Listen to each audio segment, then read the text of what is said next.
I am not an animal. I am a human being. I am a man who collects laser discs. Don't judge me.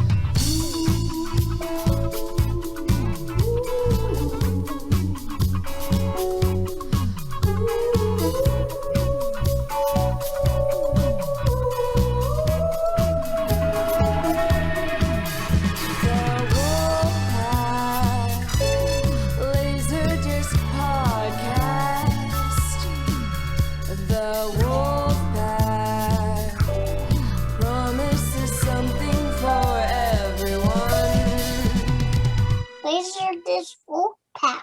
What's going on, everybody? I am Culturedog Sam Hatch. This is the THX CAV LaserDisc Wolfpack Special Whammy Bammy LaserDisc Wackadoo podcast, whatever you call it. I'm going to be talking about animals with these fine, stellar people that are hanging out here with me this evening, and I will allow them to introduce themselves. A toot sweet. But first, I got to pass it on to the man who owns 3/4 of all copies that were pressed of The Amazing Panda Adventure, Ryan Cushing. It is a true statement, but I threw them all out because they were all rotted. Oh. With that, I'll pass it off to Maxeene. Maxeene, the LaserDisc Queen here in very chilly Southern California. What's the temp? I got a blanket going. We got the temp. The temp right now is a very cold 55 degrees. Ooh, hold on. Let's see what I can do. Down to counter 34 tonight. Hold on, let's see what I got.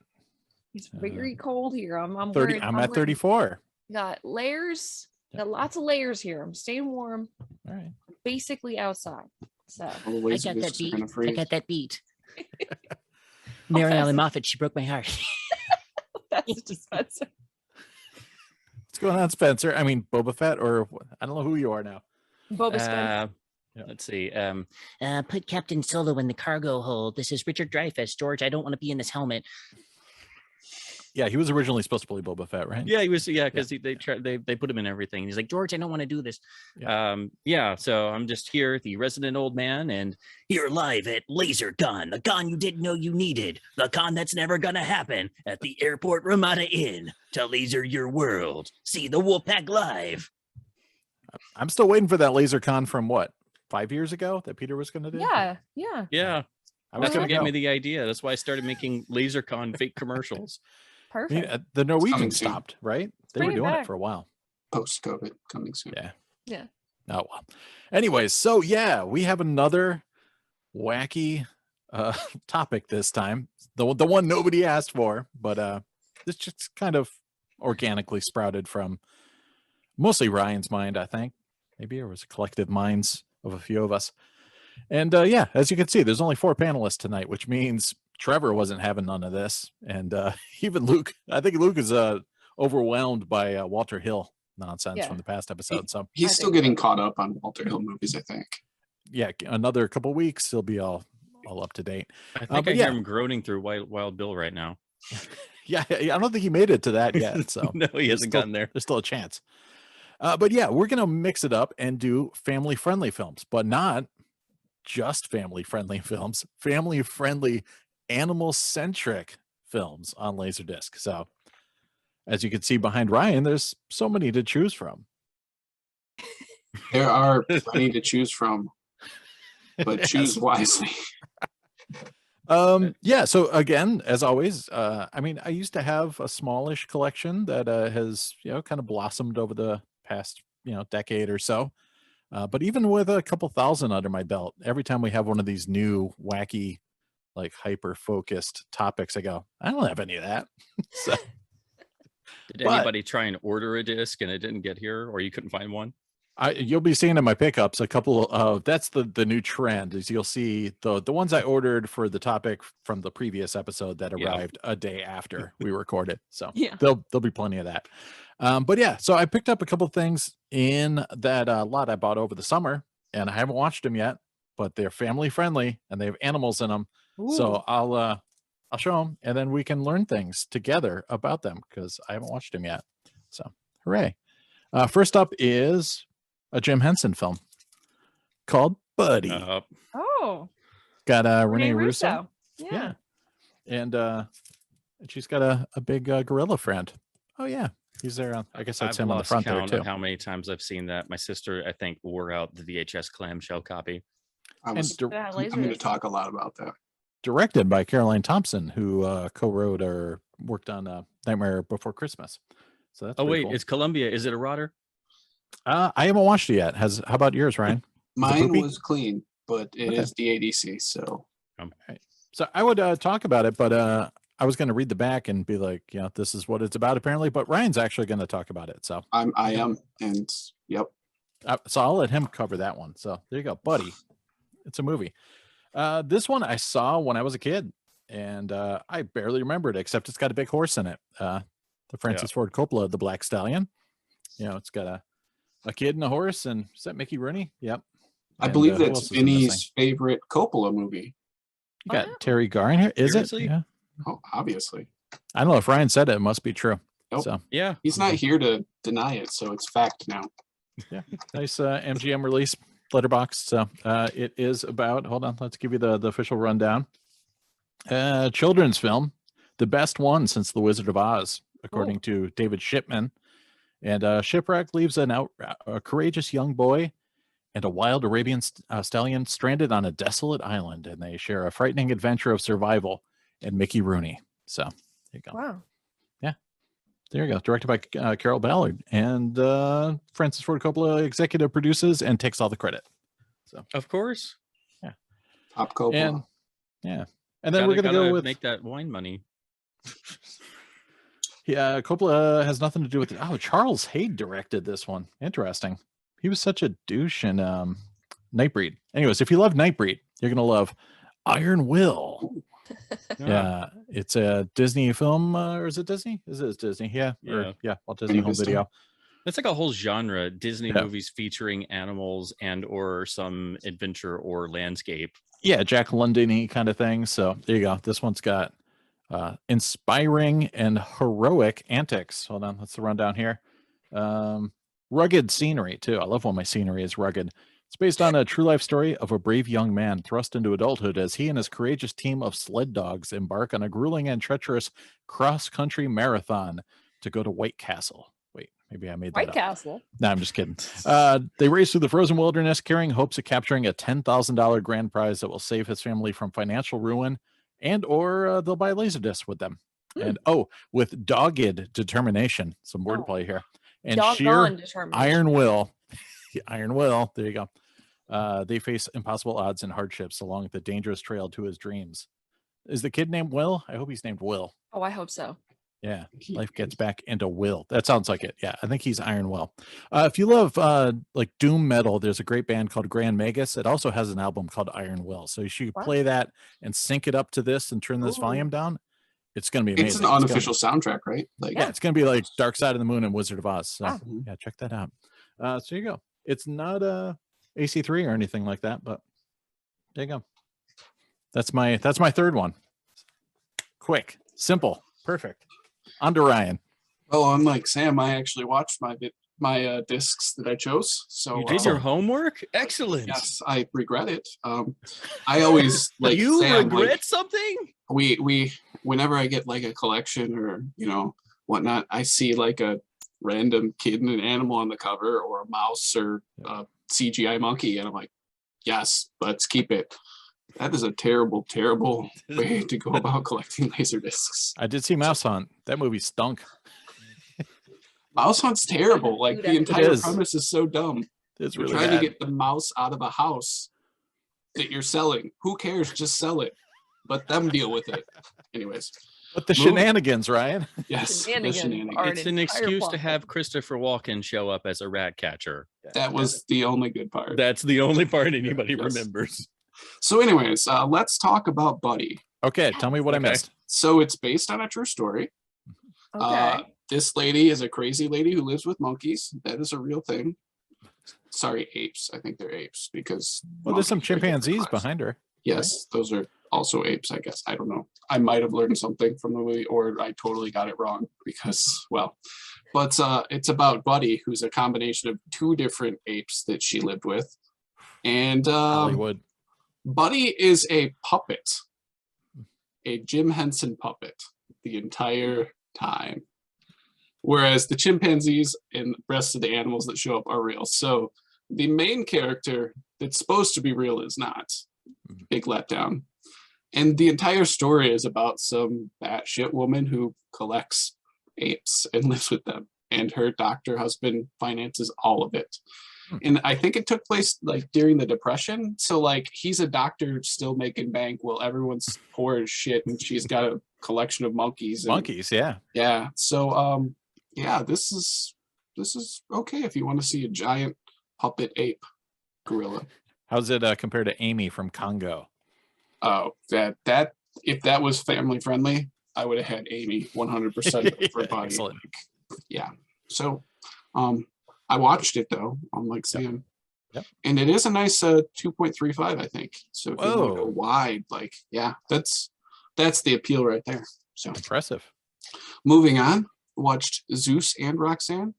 So you have a dog that rides a dolphin. That does happen. So They do. I'm super happy that this scene happens.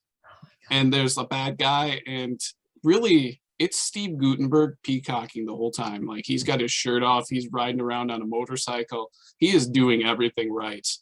And then the kid's trying to get her to fall in love with him. And there's the dog and the dolphin. So not only does it already have the family sticker for you already on there, but it's like a hybrid mix between Air Bud and Free Willy, I take it? Yeah, 100%. Wow. Any cocoon in there too, just for fun? Yeah. No, No Maybe a little aliens. Parent Trap with the Yeah, it kids sounds like Parent Trap. scheming. no. I'm trying to remember who the bad guy was, but you've always got a bad guy in these, or Oh, almost yeah, always, except for Mouse Hunt. The mouse just is the bad guy, picturing- but not really. Yeah, the mouse that's is, confusing to me. The I'm The picturing animal should never be the bad guy. Who you No, picturing? the bad guy was their Gutenberg, like on the misguided motorcycle morals. years. Like when he's in that Don't Tell Her It's Me movie where he's like pretending to be a motorcycle dude. Yeah. Like I'm wondering where this is in his career. Like when is this movie in his career? In the goot When spread. he learned to ride motorcycles in that movie and then he does this one. Like 97. So like he was my like he was just cashing Oh, yeah. paychecks at this point. So yeah. But yeah, the family sticker. That's Well, I got that from Wiley's store actually. So oh nice. shout out to Wiley. And then Vintage. the third one, of course, I was going to talk about it. This amazing panda adventure was not very amazing. Ah, So the yeah. premise is you've got this kid who goes to China because his dad abandoned him, like divorced his mom, moved to China to like live at a refuge with pandas because they're trying to get him to breed or something. Kid shows up, the dad doesn't even give a shit about him. It's so great. And then like they find out that there's poachers, but these poachers are out of like a Looney Tunes movie. They're so bad. Like I've never seen poachers that like get outsmarted by kids. They have guns. They'd kill the kids. Nope. Not in the Amazing Panda Adventure.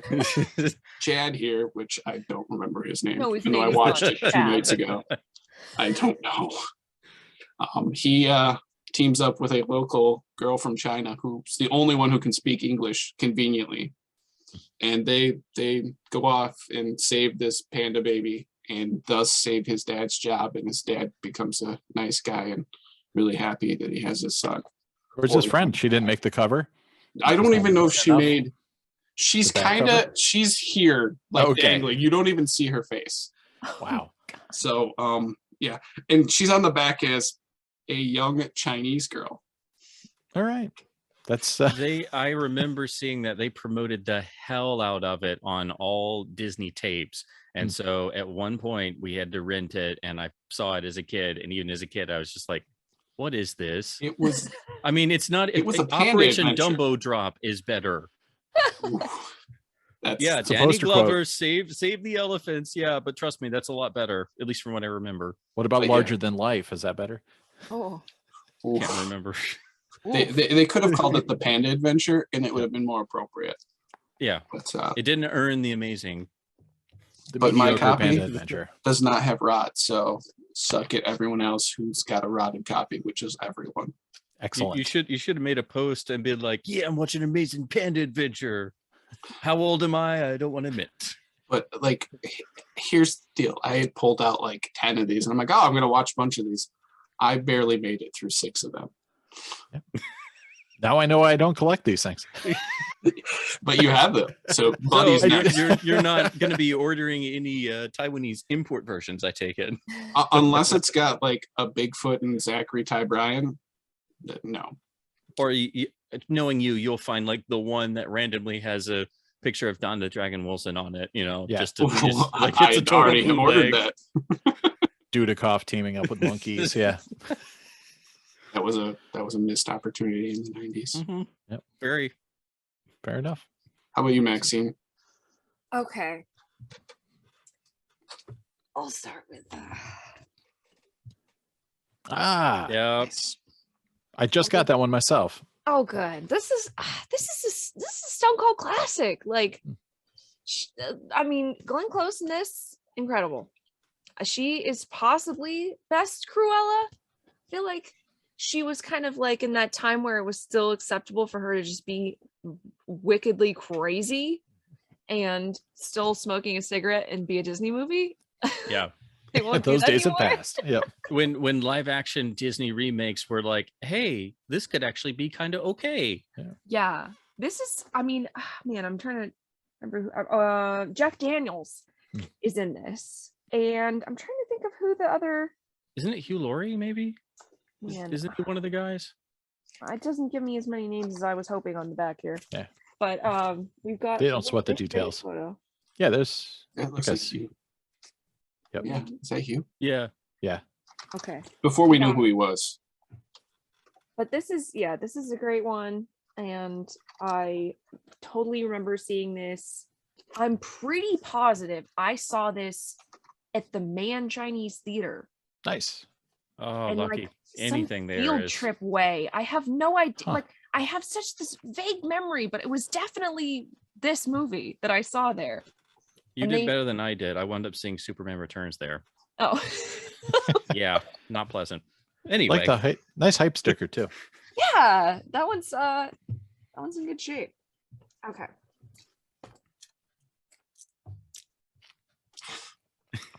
What the heck is frog? This was the first one that I thought of when I was like animal-centric frog. Hmm. This, I really don't want to spoil too much of this because this is a very obscure. You can find it, the whole thing. It's not very long. You can find it on YouTube, but it's obscure. It's freaking fabulous. It has Paul Williams. Hmm. There's a scene, a very memorable scene with That's Amore in it. Is that Elliot very Gould or good. something? Who is that?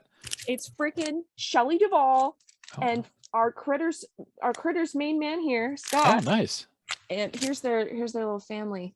But he's like nerdy, he's into amphibians and things, and Wow. and man, there, yeah, we get. That's uncut as well. I'm pretty sure it's uncut. Yeah. The VHS apparently isn't. So like the LaserDisc is the chase variant of the 55-minute movie. Let's It's- bump up the price I- of this sucker right now. yeah, It's I just see it's Frog and I'm like, definitely- is it a Frogger prequel? Or it's this prequel to Frogs. Yep, actually yep, Frogs probably. 1991 is the sequel to this. Whoa. But there are several movies titled Frog or There's multiple Frogs. frogs, So yeah, this is from 1987, or on IMDb it's labeled as 1988. So if you look up Frog, Shelley Duvall 1988, you can find it.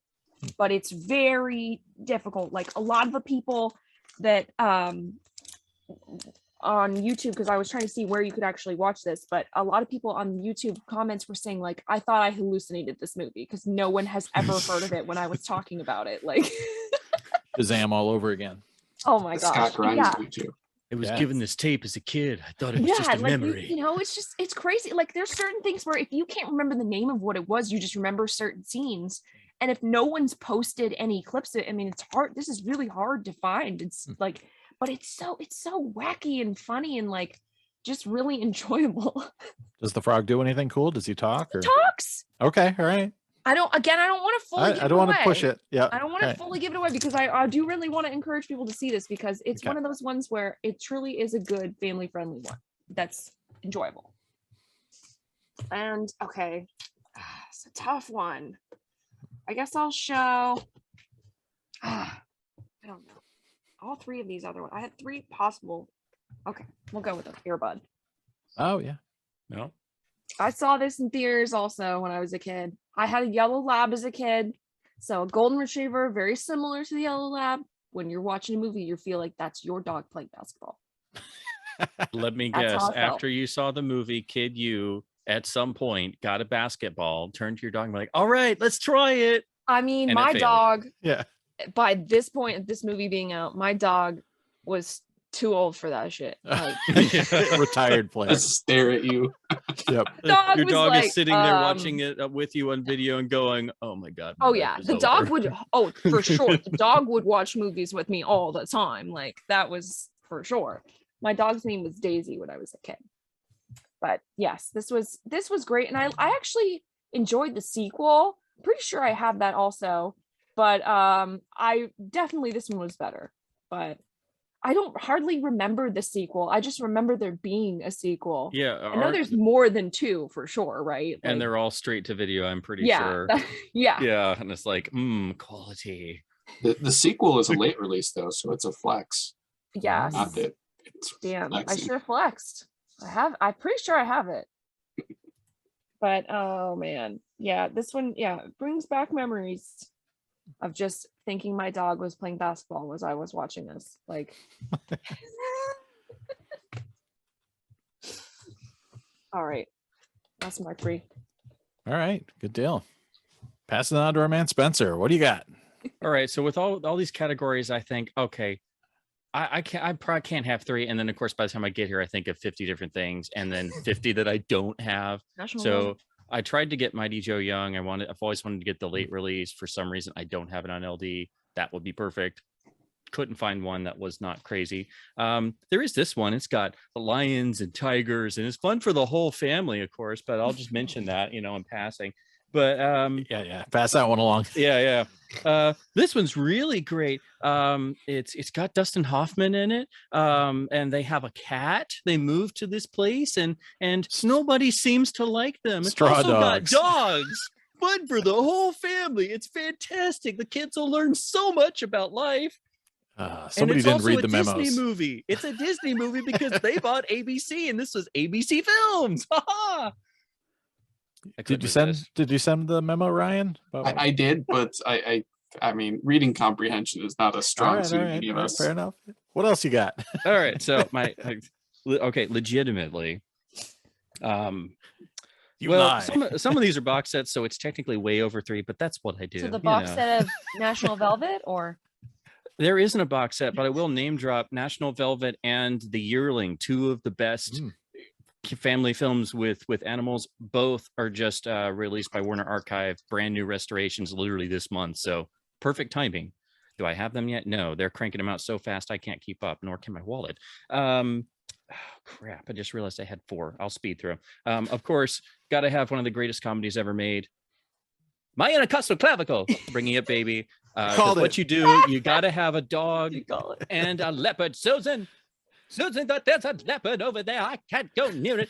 Oh, just sing. He loves that song. I can't give you anything but love. Come on, sing. I'm not going to sing.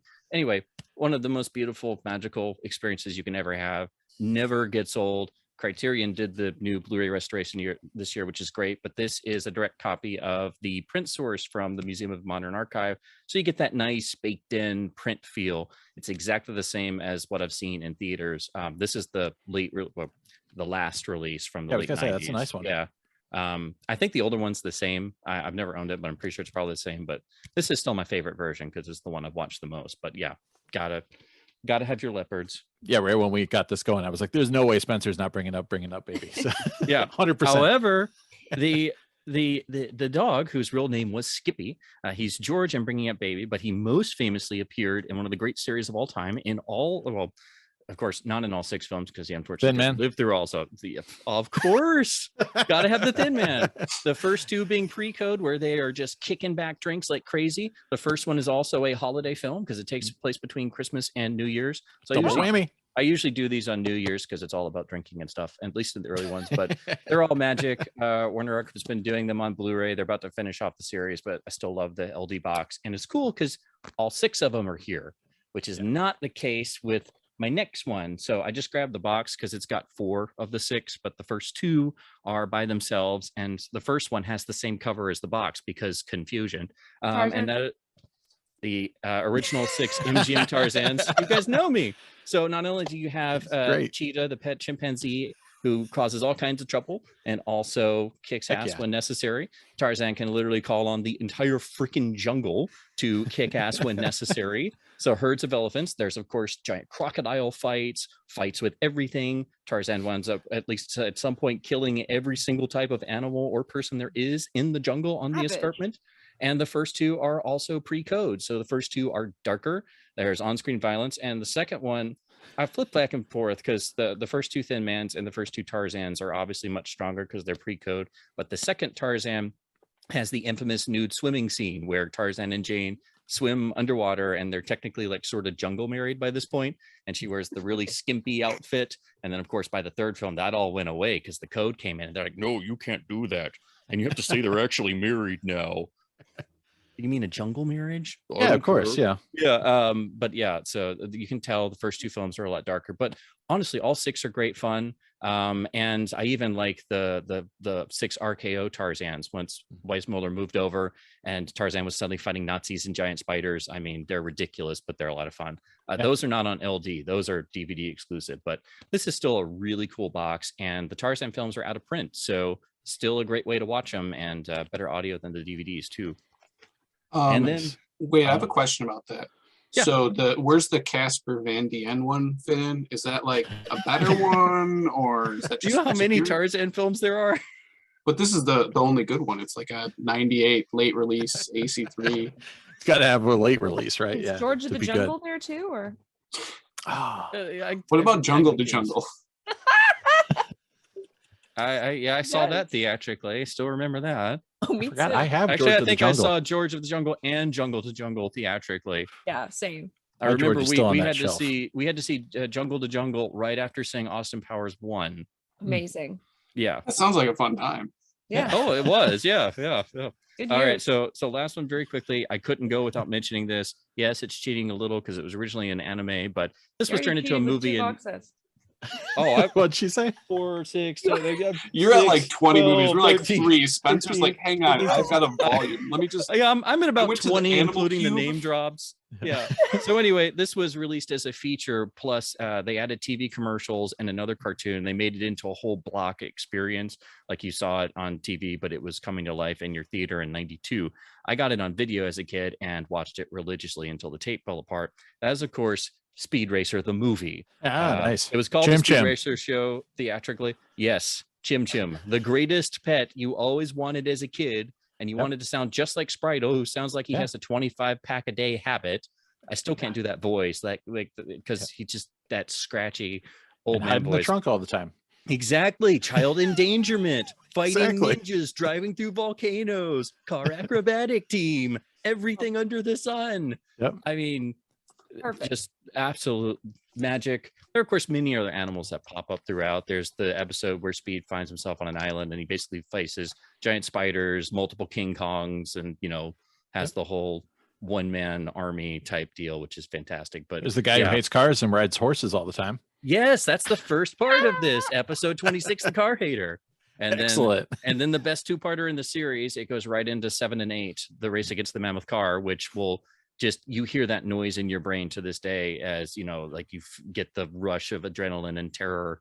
But yeah, Chim Chim you always wanted to have with you. But of course, just like Scooby-Doo, he would steal all food known to man.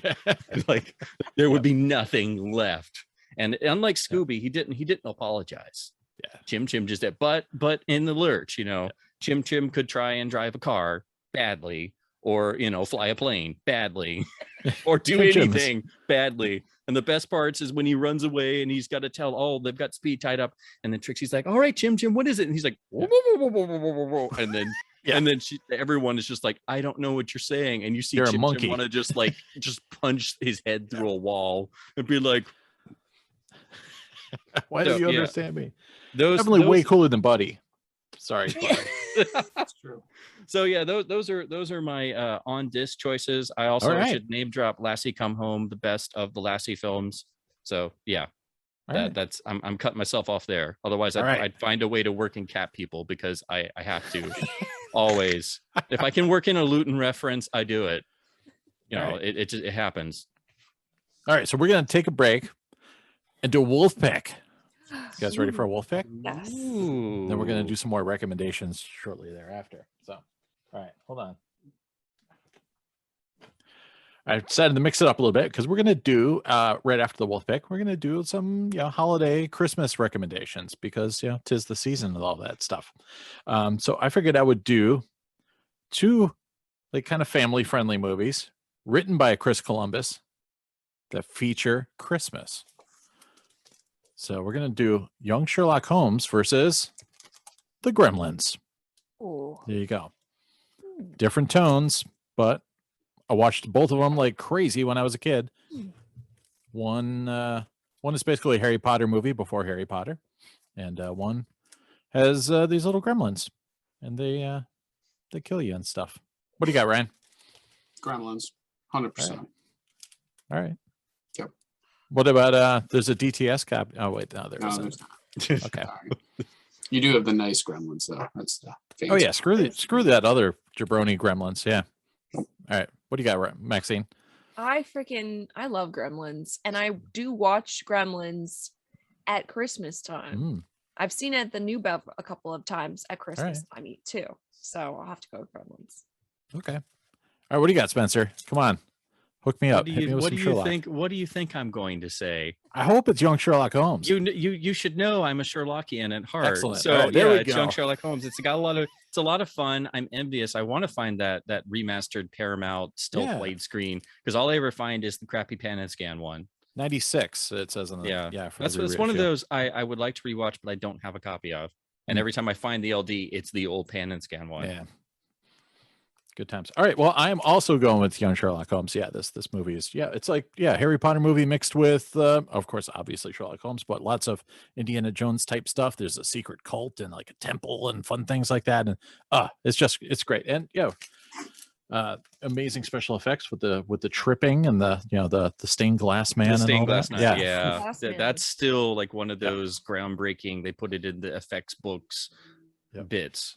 Yeah. So Barry Levinson, strong work. I really loved this as a kid. I mean, I loved Gremlins as well, but I'm gonna go with Young Sherlock Holmes to bring it into a tie. So let's see what everybody in the chat seems to think. I'm sure they're gonna all yell Gremlins, but Are you kidding? Of course. They're already doing it. Can't you hear them? yeah. Shut up. We're trying to talk. All right. So yes, we're gonna do some holiday movies or Christmas recommendations, either something you recommend or something you got and you're gonna watch, maybe. So there you go. I'm gonna do the latter. I got some more from a lot. I'm gonna possibly watch these. First up. You're just gonna read them to us again. Yep. Get ready. So it'll be quick. I love it. Yeah, I've Don't got worry. a list of like Christmas movies from I think the last year that we did, and then I don't know. I can't remember what I did with it or which ones we watched, and I didn't have time to like go back and check. So Don't worry, first up go is as fast as you want. I'll fill up the time. Don't worry. yeah, exactly. First we're doing Albert Finney Scrooge. So yeah. Oh, cool. Yeah, nice Fox reissue from '95.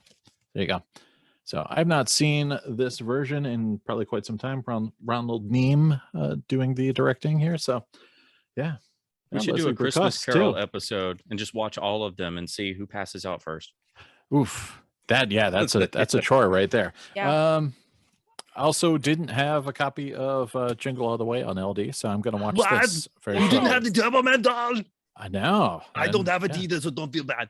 I know. Now I have it finally. So You don't have it either, Spencer? No. I think Ryan's going to have to send you one of his 5 copies. you have backups, right? No, they sell regularly. So. Can you sell them Panda Adventure instead? I'd have to have a copy without rot.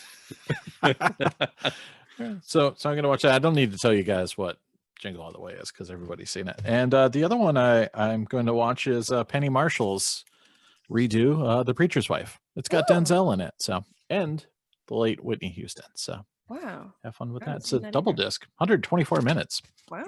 You've Touchstone. reminded me. I still don't have the Bishop's Wife fancy LD, like the Pioneer Special Edition. Yeah, but that one doesn't have hot soundtrack. This one has hot soundtrack with surprise, surprise, Whitney Houston's "I Believe in You and Me." So I don't know how they got her to do a song for this, but Amazing. No idea. Back in the 90s, when every movie had to have a song ballad A hot at the end. soundtrack. yeah, hot soundtrack. So there you go. Those are the 3 Christmas things I'm going to watch next. You're gonna buy the soundtrack too, right? Got to have the soundtrack CD. Yeah, maybe.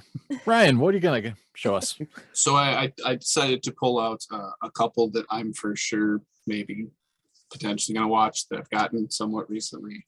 And we'll start it off with Keanu Reeves and Drew Barrymore. Ah, yeah. I've never seen this. It's and really good. it's from Image Entertainment. So Yes. that's a It's seal from of law. Image. It's got Drew Barrymore. It has your name on it. It's got the Max seal of approval. Yeah. So Yeah. gonna have to watch that. It's Whoa, wacky. it's Christmas. It's very wacky. And then If you I will feel like watch John Wick, you'll love that. yeah, Exactly. Oh, Well, I Mr. was- Miyagi's I in don't it know. Too, by the way. Ooh. Mr. while I was Miyagi's in digging it. through my family Okay. movies, I found All I Want for Christmas. So What's this one? I might watch this. This one's down a little further on the priority, but it does have kids messing with Santa Claus. He's kind of like an animal. Yeah. And then The most dangerous animal.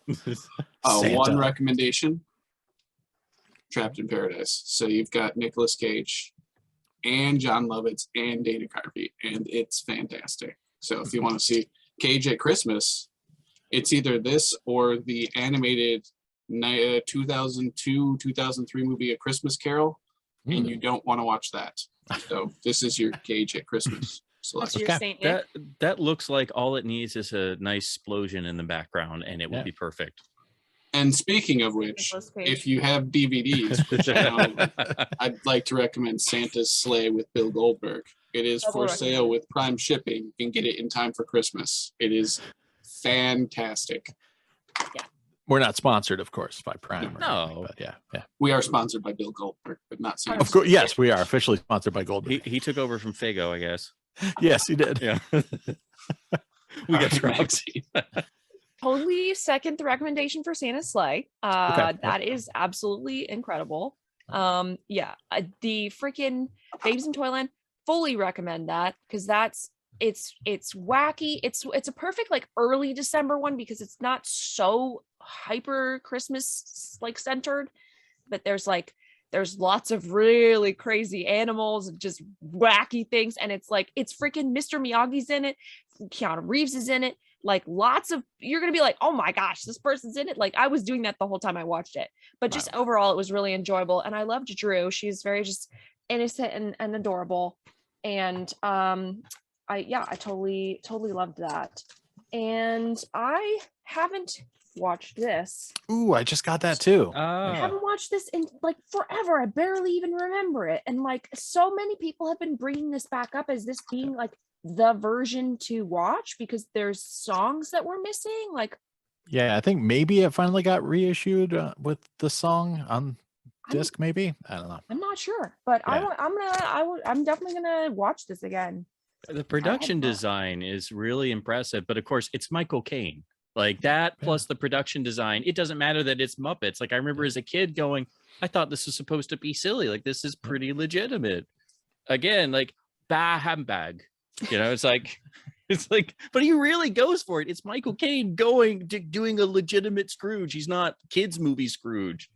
I love it. So yeah, for our next Christmas Carol episode where we watch exactly. every We gotta version, do all we'll of watch them. that. Yeah.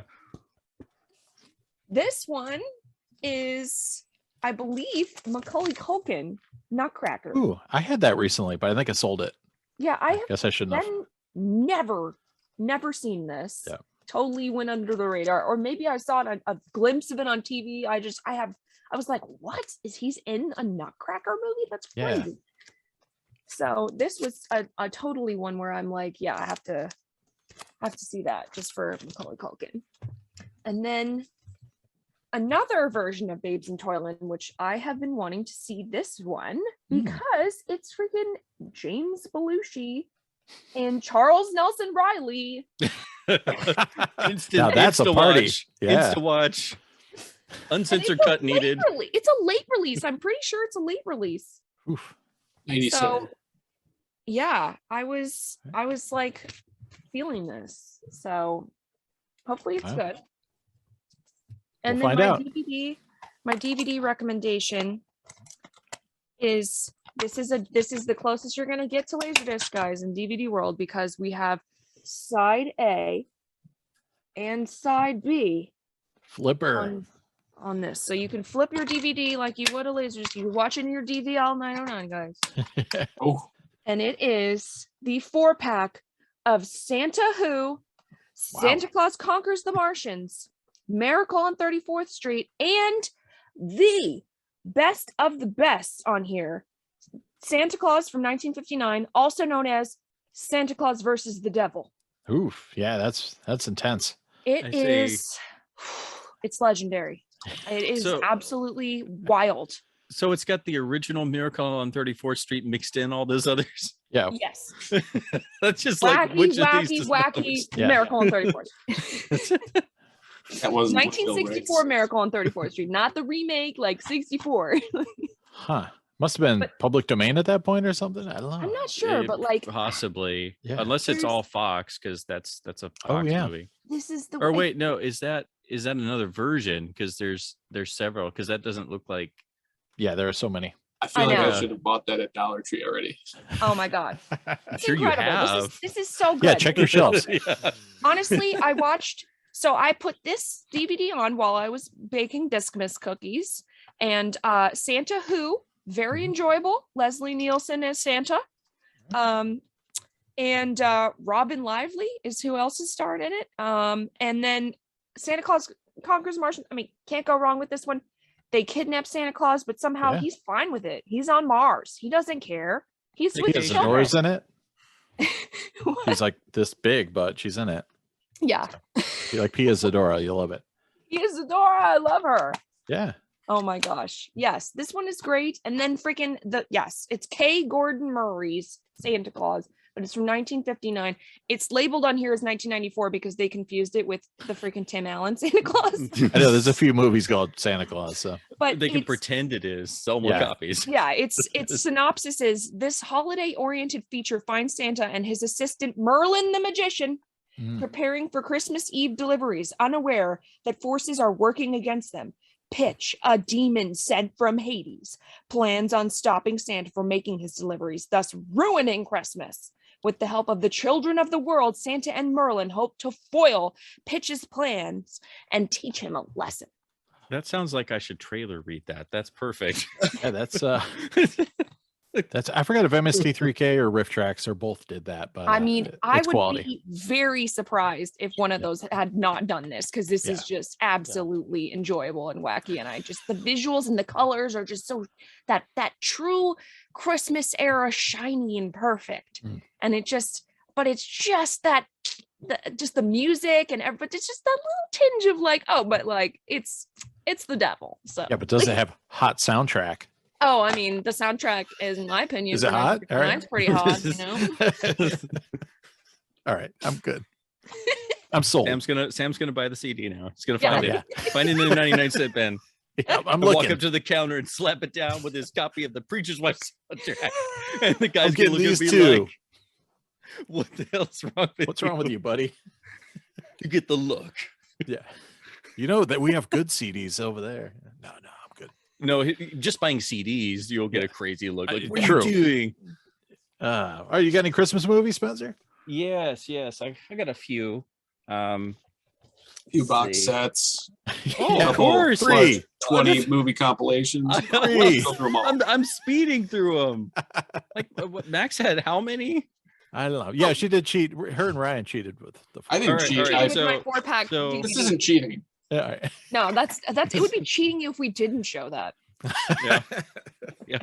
All right, so to run through these, speed through these, right, you know, what do you this one, it just screams the holidays. It's got everything. It always works. It's good for any time. Casino Royale 67. Join the Casino Royale fun movement. Perfect for holidays. clearing a room. This next one I just rewatched, and it is so completely heartwarming, and I think I might add it to my holiday slate. It's from Fritz Lang, who just totally screams family friendly and heartwarming. That's the 1936 classic Fury, which is about lynching. I couldn't resist because I just rewatched it, so that's right. total gag. So the legitimate holiday ones. So this one doesn't get mentioned as much as it should. It's a masterpiece. It's my favorite Lubitsch picture, but Shop Around the Corner, one of the great holiday movies. It's also, you know, like a 10 hanky movie because you'll cry at some point, if not several times. But absolutely beautiful blending of real drama and fantastic comedy, but with the Lubitsch touch. That's all about it's humor that's very sly, but also very endearing and very realistic, and the characters are so three-dimensional it feels like you step into another world. And this small gift shop in Budapest, Hungary, and it has some of the most beautiful snow you'll ever see in a movie because it's MGM. And I don't know what they did, but they had the most beautiful snow of all the classic Hollywood studios, probably because they had the most money and they just poured money into everything. But the snow in this movie, it's one of the great snow films. So it's like best snow, ugliest snow, McCabe and Mrs. Miller. True. Yeah. But and talking about more snow movies, this one I think is the best modern snow movie at all. It's also one of the White great Christmas? anti-Christmas films because it's Empire very Strikes Back. adult. Well, I guess you could sell that, but at least this one takes place in the holiday season. Okay, fair enough. And Holiday Inn. it hasn't gotten up to the Die Hard level yet, but I think it's starting to It's creep 11. up because people have started to realize, hey, it's a Christmas movie. Long Kiss Goodnight. Gotta. I guess that could work because of Shane Black. Anything Shane Black, who I will name true. up again in a minute. This is the greatest live-action Batman movie. Fight me, Batman Returns. I knew, Yeah, I buddy. knew this was coming. Woo! Oh yeah. Gotta have Susie and the Banshees. Gotta have depression. Gotta Yes. have everything ends wrong. Gotta have random, crazy, darkly tinged sexual content throughout. Heck yeah. Just unbelievably dark.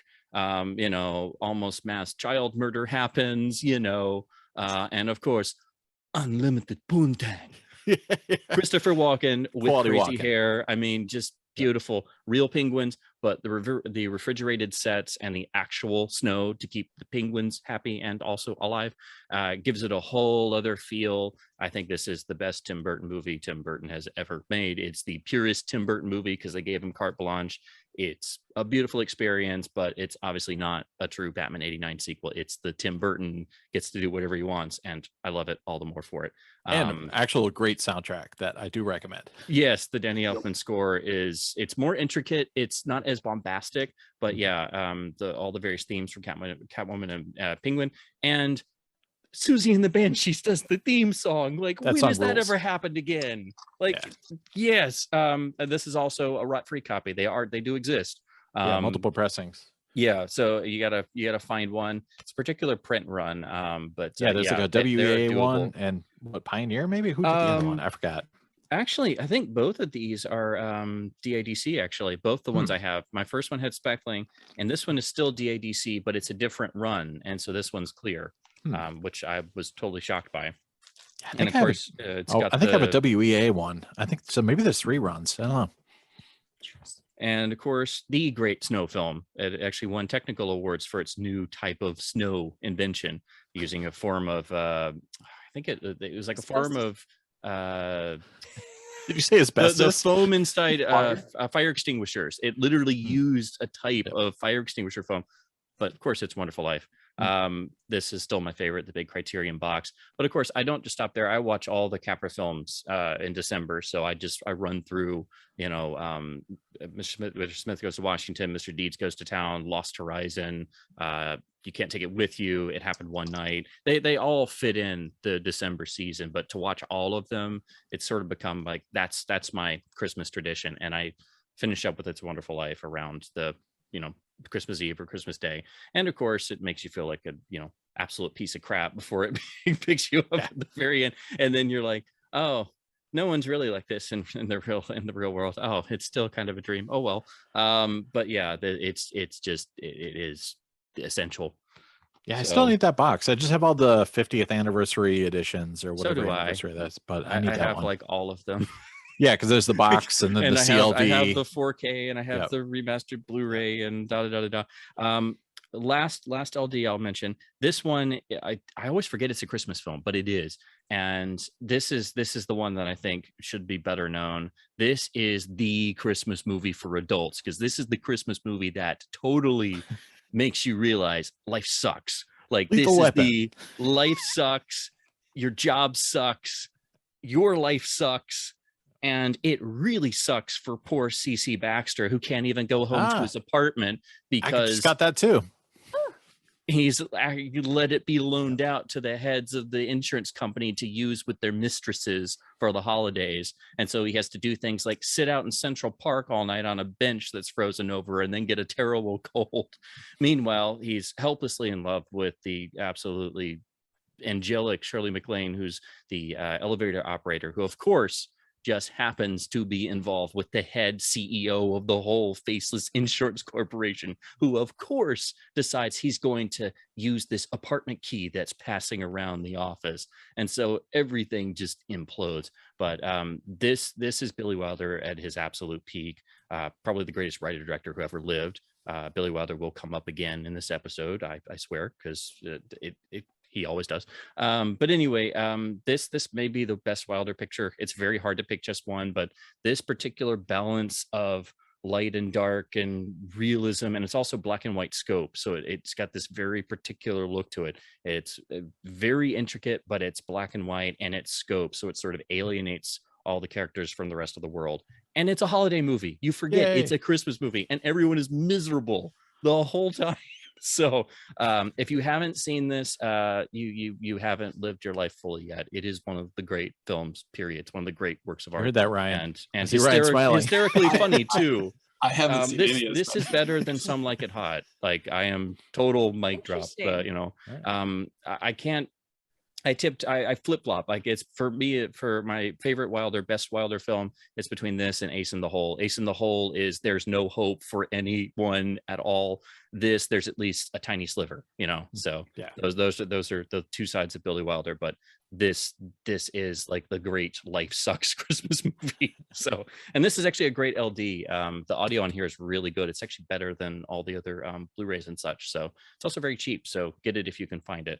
Yeah, that's the one I have. Was there any other reissues of that? Or no, it's just this one. Yeah. Yeah, I think that's right. I think that's a late Japanese one. And then very quickly, I will name drop a modern movie, a post-2000 movie. I don't believe it. Santa's Sleigh. Is it Santa's Sleigh? No, it is not. Oh. I forgot to pull it because it's a Blu-ray, but we can just impose a picture. Yeah, I'll do it. Boop. Yeah, okay. As I said, Shane Black returns. One of the great gems of the 2000s, and it's a Christmas movie. Kiss Kiss Bang Bang. One of the most fantastic experiences I have had in a movie in my life. It was like, was this written for me? Did I make this and not know it? It's the best Robert Downey Jr. movie. It's the best Val Kilmer movie. It's the best buddy cop movie since Lethal Weapon, and of course, it's Shane Black getting to just go crazy because they made it independently. He just directed his own script. It's full of Raymond Chandler references and hard-boiled noir references. It's got a really twisty mystery in it that doesn't quite make a lot of sense until you see it like 3 or 4 times, and it is gut-wrenchingly hysterical and really dark too. So it's but show it to the kids too. They'll love it. my younger sister doesn't like anything that I like, but even she agreed. Like we are bonded. The rest of my family didn't get it at all. They hated it, and we were like, "You don't understand. This is funny. This is hilarious. Watch it again. Get it." Yeah, exactly. Watch it again. Yeah. But yeah, that is my modern anti-Christmas movie, and it's one of the handful of films that old man me adores. That is great choice. Yeah. All right, you've passed. Yes.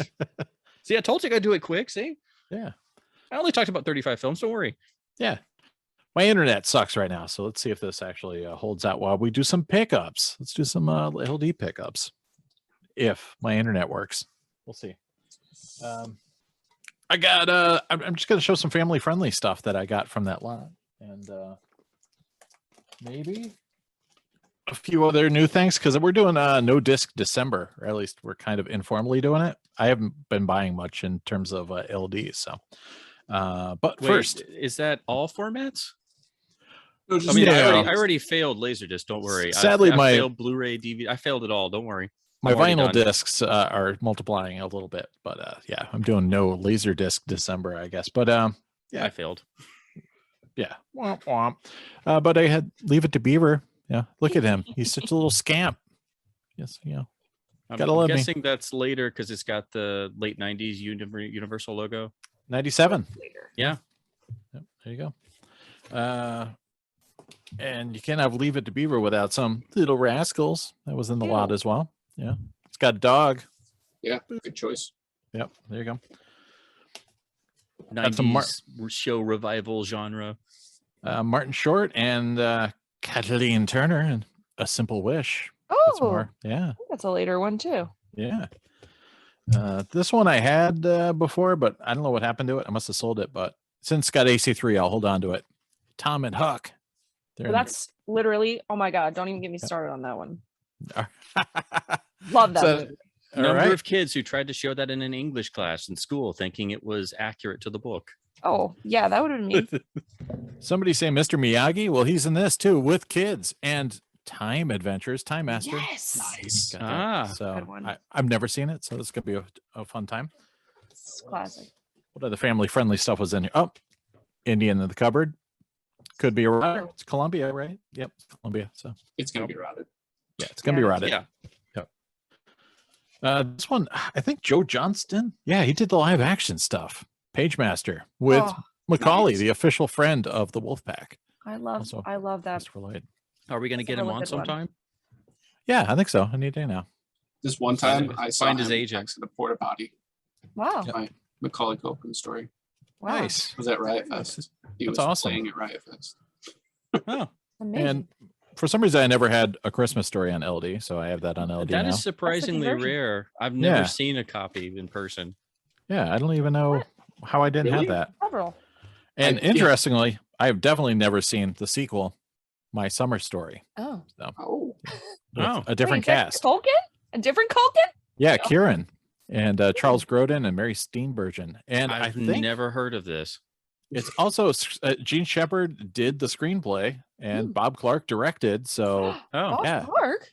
and I swear they got, did they get, what's his face to do the narration again? But yeah, it's, so it's like coming of age in the 50s or Oh. 60s or something. yeah, like summertime. Yeah. Oh, So I Huh. totally have to watch that now. Yeah. And, they should have called it a summer story. Otherwise, that's how people would know. Christmas Yeah. Story 2, summertime. or Black Christmas. Exactly. Black Christmas too. And just in time for the Walter Hill spectacle, Red Heat. So, this is one of the ones that I mentioned in the last episode that the postage guy apparently wedged all my boxes into the parcel locker so that that the key would not turn, so I could not access them. So this started the great time when I had to stalk the postage guy on Saturday, the day after we did the Walter Hill special. And so I had to run up there and be like, dude, I need stuff in there. And he's like, what are these records? And of course I had to do the, Yes. no man, laser discs. And You he's like, should have opened Yeah. it and held up that picture of Arnold and be like, Arnold is not pleased with you. yeah, it's laser disc, man. And then he's like, oh, cool, man. He's like Get me Star the Wars hell is outta the here. big one, right? And I was like, yeah, Star Wars is the big one. He like knew, man. Oh my God. Hey, that some, at least recognition of any type is good. That's a Yeah. win. And then Luke had sent me Two Fisted Tales, more Walter yeah. Hill Yep. stuff. So yeah, which got released as Tales from the Crypt because the show got canceled before it turned into a thing. But then a few other things Luke sent me, including Neighbors. I had the Nice. U.S. cut, but this is a unrotted Japanese cut, which is nice, and it's got a Ooh. corner obi for. Who was that? Ren he used to be an LD off back in the day. He was like all into collecting corner obies. And Watching People. I think this was Yes. a giveaway with was it the LDX1? Yeah, it even says right there in the back on the obi, it says LDX1. There you go. So when you That's get what's your high-end reference player. You can watch some people. That's dope. And the last one is some Sam Raimi movie called For Love of the Game. I guess I'll Oh, have to boy. watch this someday. So My dad's The favorite. flex is so heavy you can't even hold it. That's Check for the- when we do our baseball-centric sports movies. we haven't done baseball yet, so I'm getting prepped, baby. Wait for Kevin Costner, basically. Just do Kevin Costner centric. And there Yeah. you go. You're done. Yeah. Baseball, period. I'm thinking, I'm like, I don't have any baseball movies. I'm like, but I got Kevin Costner movies. I can do that. It'll be baseball and or Kevin Kevin Costner, Costner. movies. Perfect. That's about it. What do you got, Ryan? I got a few things. So let's see here. I believe Spencer and I worked on this a little bit. So Oh no. Let me break out my new sheets see if we can do this right. Started out with Burn Hollywood Burn, sweet movie or documentary or whatever it is. I haven't seen it, but Ron was having a sale. Oh, nice. So I picked up some things. And then I got The Hawk. I don't know. It looked cool. It had It does look a cool. hawk on the cover, but not really. So However, it did come with an extra tagline, which reads, "Living with a deadly secret. When a serial killer's on the loose and the husband is always out of town, this time the wife is either crazy or has had enough. Helen Mirren is out for blood this time, bitches, in The Hawk." Helen Mirren. Wow. Yep. Huh. Yep. All right. moving on. We've got One man's justice. Revenge is everything. Shot, left for dead, family killed, in a coma. Sergeant John North finds himself in a new world where the rules no longer apply. He's out to nail the rogue FBI agent responsible, and there's going to be a hell of a lot to pay in One Man's Justice, aka One Tough Bastard. Brian Bosworth explodes onto the screen in his motion picture debut. From the later director of Equilibrium and the guy who would write the terrible remakes of both Point Break and Total Recall. Also starring MC Hammer. Critics rave. The story was all over the frickin' place. Bruce Payne's character, Carl Savak, is one of the most entertaining movie villains in low-budget action flick history. So awesome is this character that some lunatic has created a Facebook page in his honor. Mitch Lovell of Video Vacuum says, Bruce Payne, with his white snake hair and nose ring, is slimeball perfection as the villain. One Man's Justice. Wow. it's got the original Laser Blazer sticker on it and was Nice. never opened. So Was that really Laser by that Kurt Wimmer guy or Kurt Wimmer or whoever did Equilibrium? Yes. Wow. That guy makes really bad films. I actually did research. That's the scary part. Ooh. The X. Coming soon to your local video store because it's so good it doesn't need a theatrical release. From the visionary filmmaker who brought you Roller Boogie and Showdown in Little Tokyo comes a total pointless, low-budget straight-to-video knockoff of Fatal Attraction, but with a twist. This time, it's the X who's out for either her man or blood. The X. it's got fire on the back. So it Oh, can't it's be good. bad, right? Oh, wait, I also forgot. His first wife would kill to be his last. That's the actual tagline. Yes. Yeah. Yep. All right. One more. All right. You got this one? You didn't send me this one. Oh, did I not send this? Oh, No. well, there we go. I got True Crime here with Wow. Alicia Alicia. Silverstone. Oh, okay. And Kevin Seal. Dillon. And he threw in a little bonus with those, which was pretty cool. It's a Laser Pacific Media Corporation trailer disc. Oh, And nice. each trailer, like it's got Leprechaun. It even says Leprechaun work in progress crossed out and says in post-production. Oh, nice. But here's the cool thing. It's not a regular disc. It is a sweet RLD. Oh, nice. So there's a little bit of rot in it, which I don't know if they all are like that because I don't have any other ones like this. But Yeah, good question. seeing these crazy old trailers for, Stepfather 3, because when I'm looking for trailers, I'm like, oh man, what was the Stepfather 3 trailer? So Now you got it. shout out to Ron for that. That was really cool. And then we're gonna go across the ocean or two. Okay. You ready, What do you got? Spencer? Oh, yeah. Shotgun Wedding.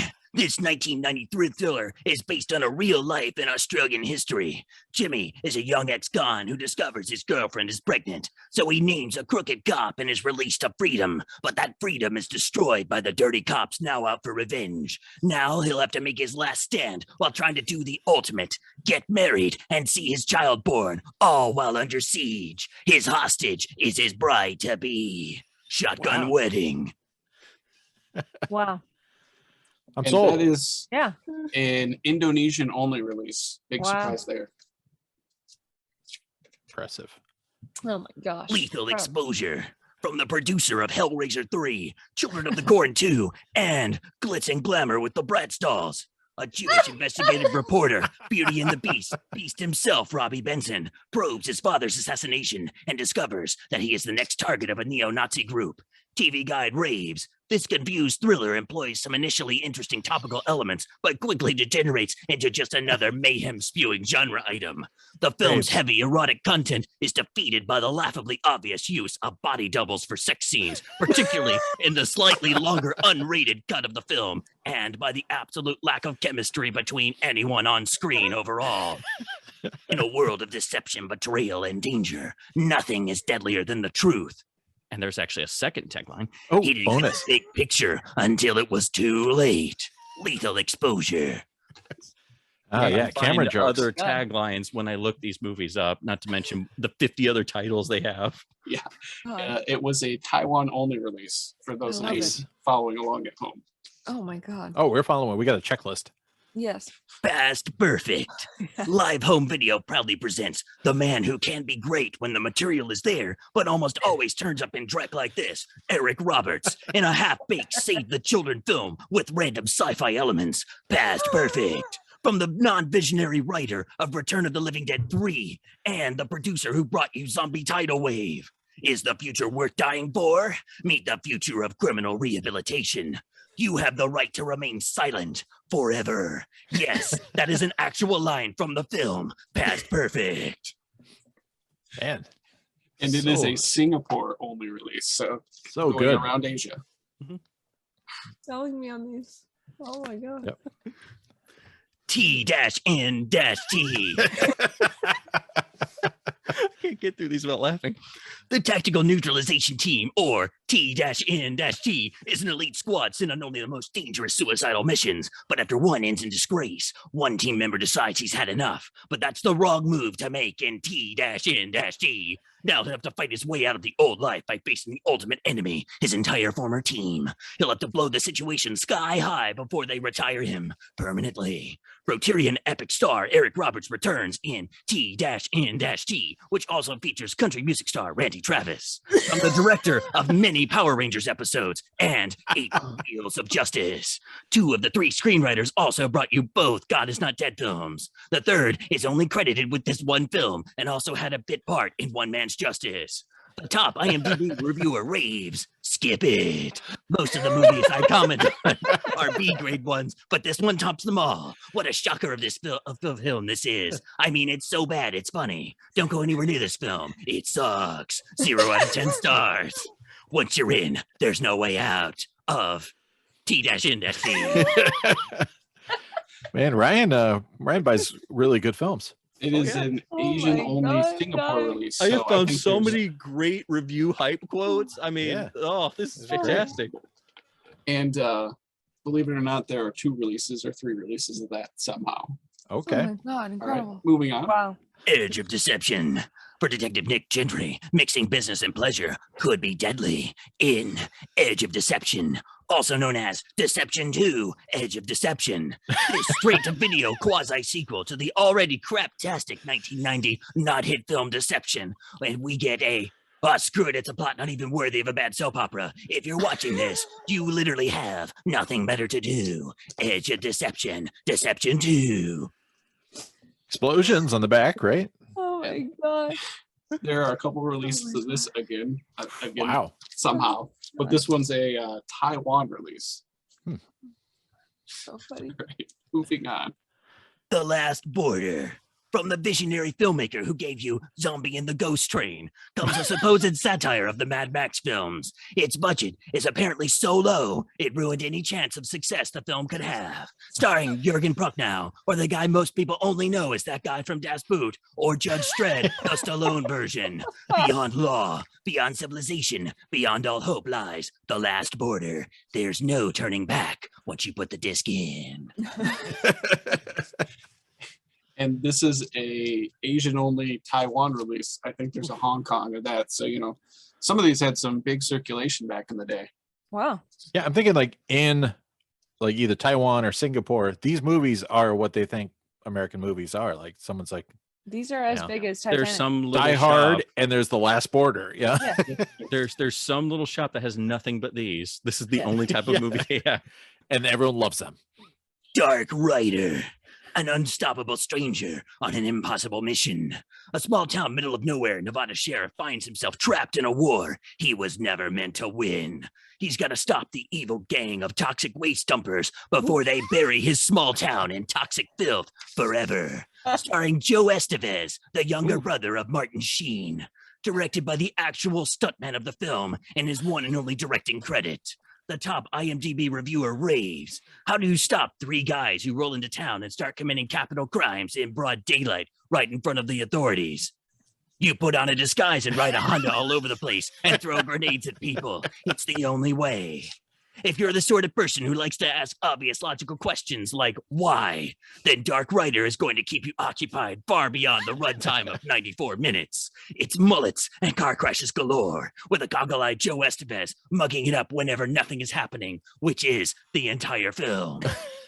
Do whatever it takes to get a copy of this movie and watch it. It's Batman with no money on a dirt bike.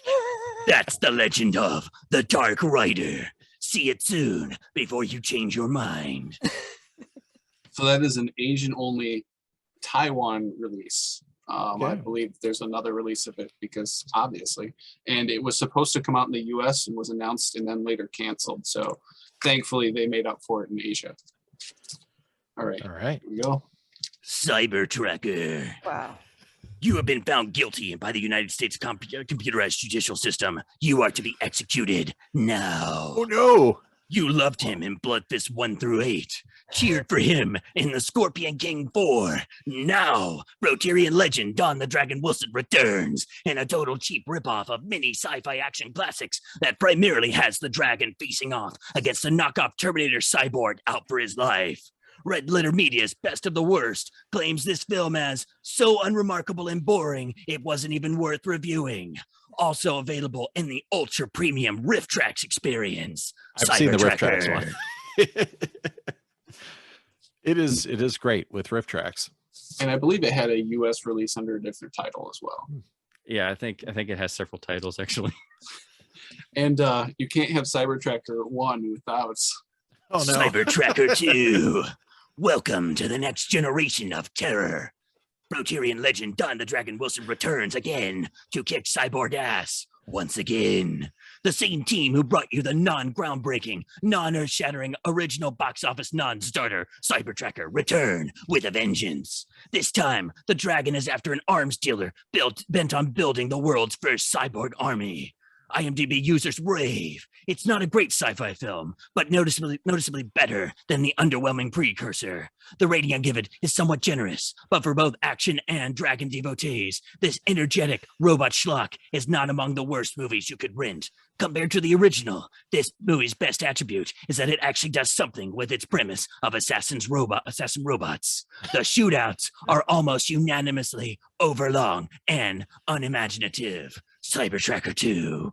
I'm just gonna throw a bonus in there. A different foreign release. So the first one was With a Taiwan, fake image. and like this they- one is Singapore. Yeah, so they faked like the image poorly. But yes, so there's I think artists these couldn't are do the two releases that are Wow. out there. So Wow. glad to know that the Asian market got lots of quality selection that Yeah. we didn't. And Sure. then last but not least, Nemesis 3. Time Lapse. The terror has returned. In the sequel film no one asked for, to the sequel film no one wanted, Following the original film that was already beyond terrible, we bring you Nemesis 3, aka Pray Harder, aka Time Lapse. In the third of apparently 5 Kill Me Now Nemesis films that have somehow been made, legendary craptastic master Albert Bayen creates a world that the top IMDb reviewer claims is perhaps the worst of the Nemesis films, and that says a lot. This mess features so many flashbacks to part 2 that you might as well say that you've seen them both, even if you've only endured this one entry.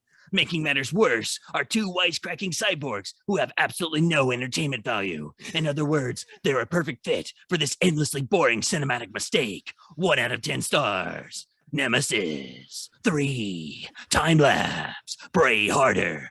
Coming soon to... Wait. Oh my God, what the hell? The Nemesis films somehow have deluxe Blu-ray releases from MVD. What is the Blu-ray world coming to? Nemesis 3 Time Lapse. What is wrong with me? I have the deluxe Blu-ray releases. It's because you must. I know right? you have the trilogy set. Yeah. So that one, there's actually 2 versions of Nemesis 3 that just popped up this year. Mine, which has no subtitles, and another one with an almost identical cover with subtitles. Oh, But man. obviously, you know, I can't believe that people weren't like searching the world for that. But Yeah. that's one that Who'd have I thunk had. it? I had When are you gonna be gotten- Nemesis complete? Yeah, I had gotten a copy like a year and a half ago, and it came with a Nemesis 2 in it, and I'm like, what am I gonna do?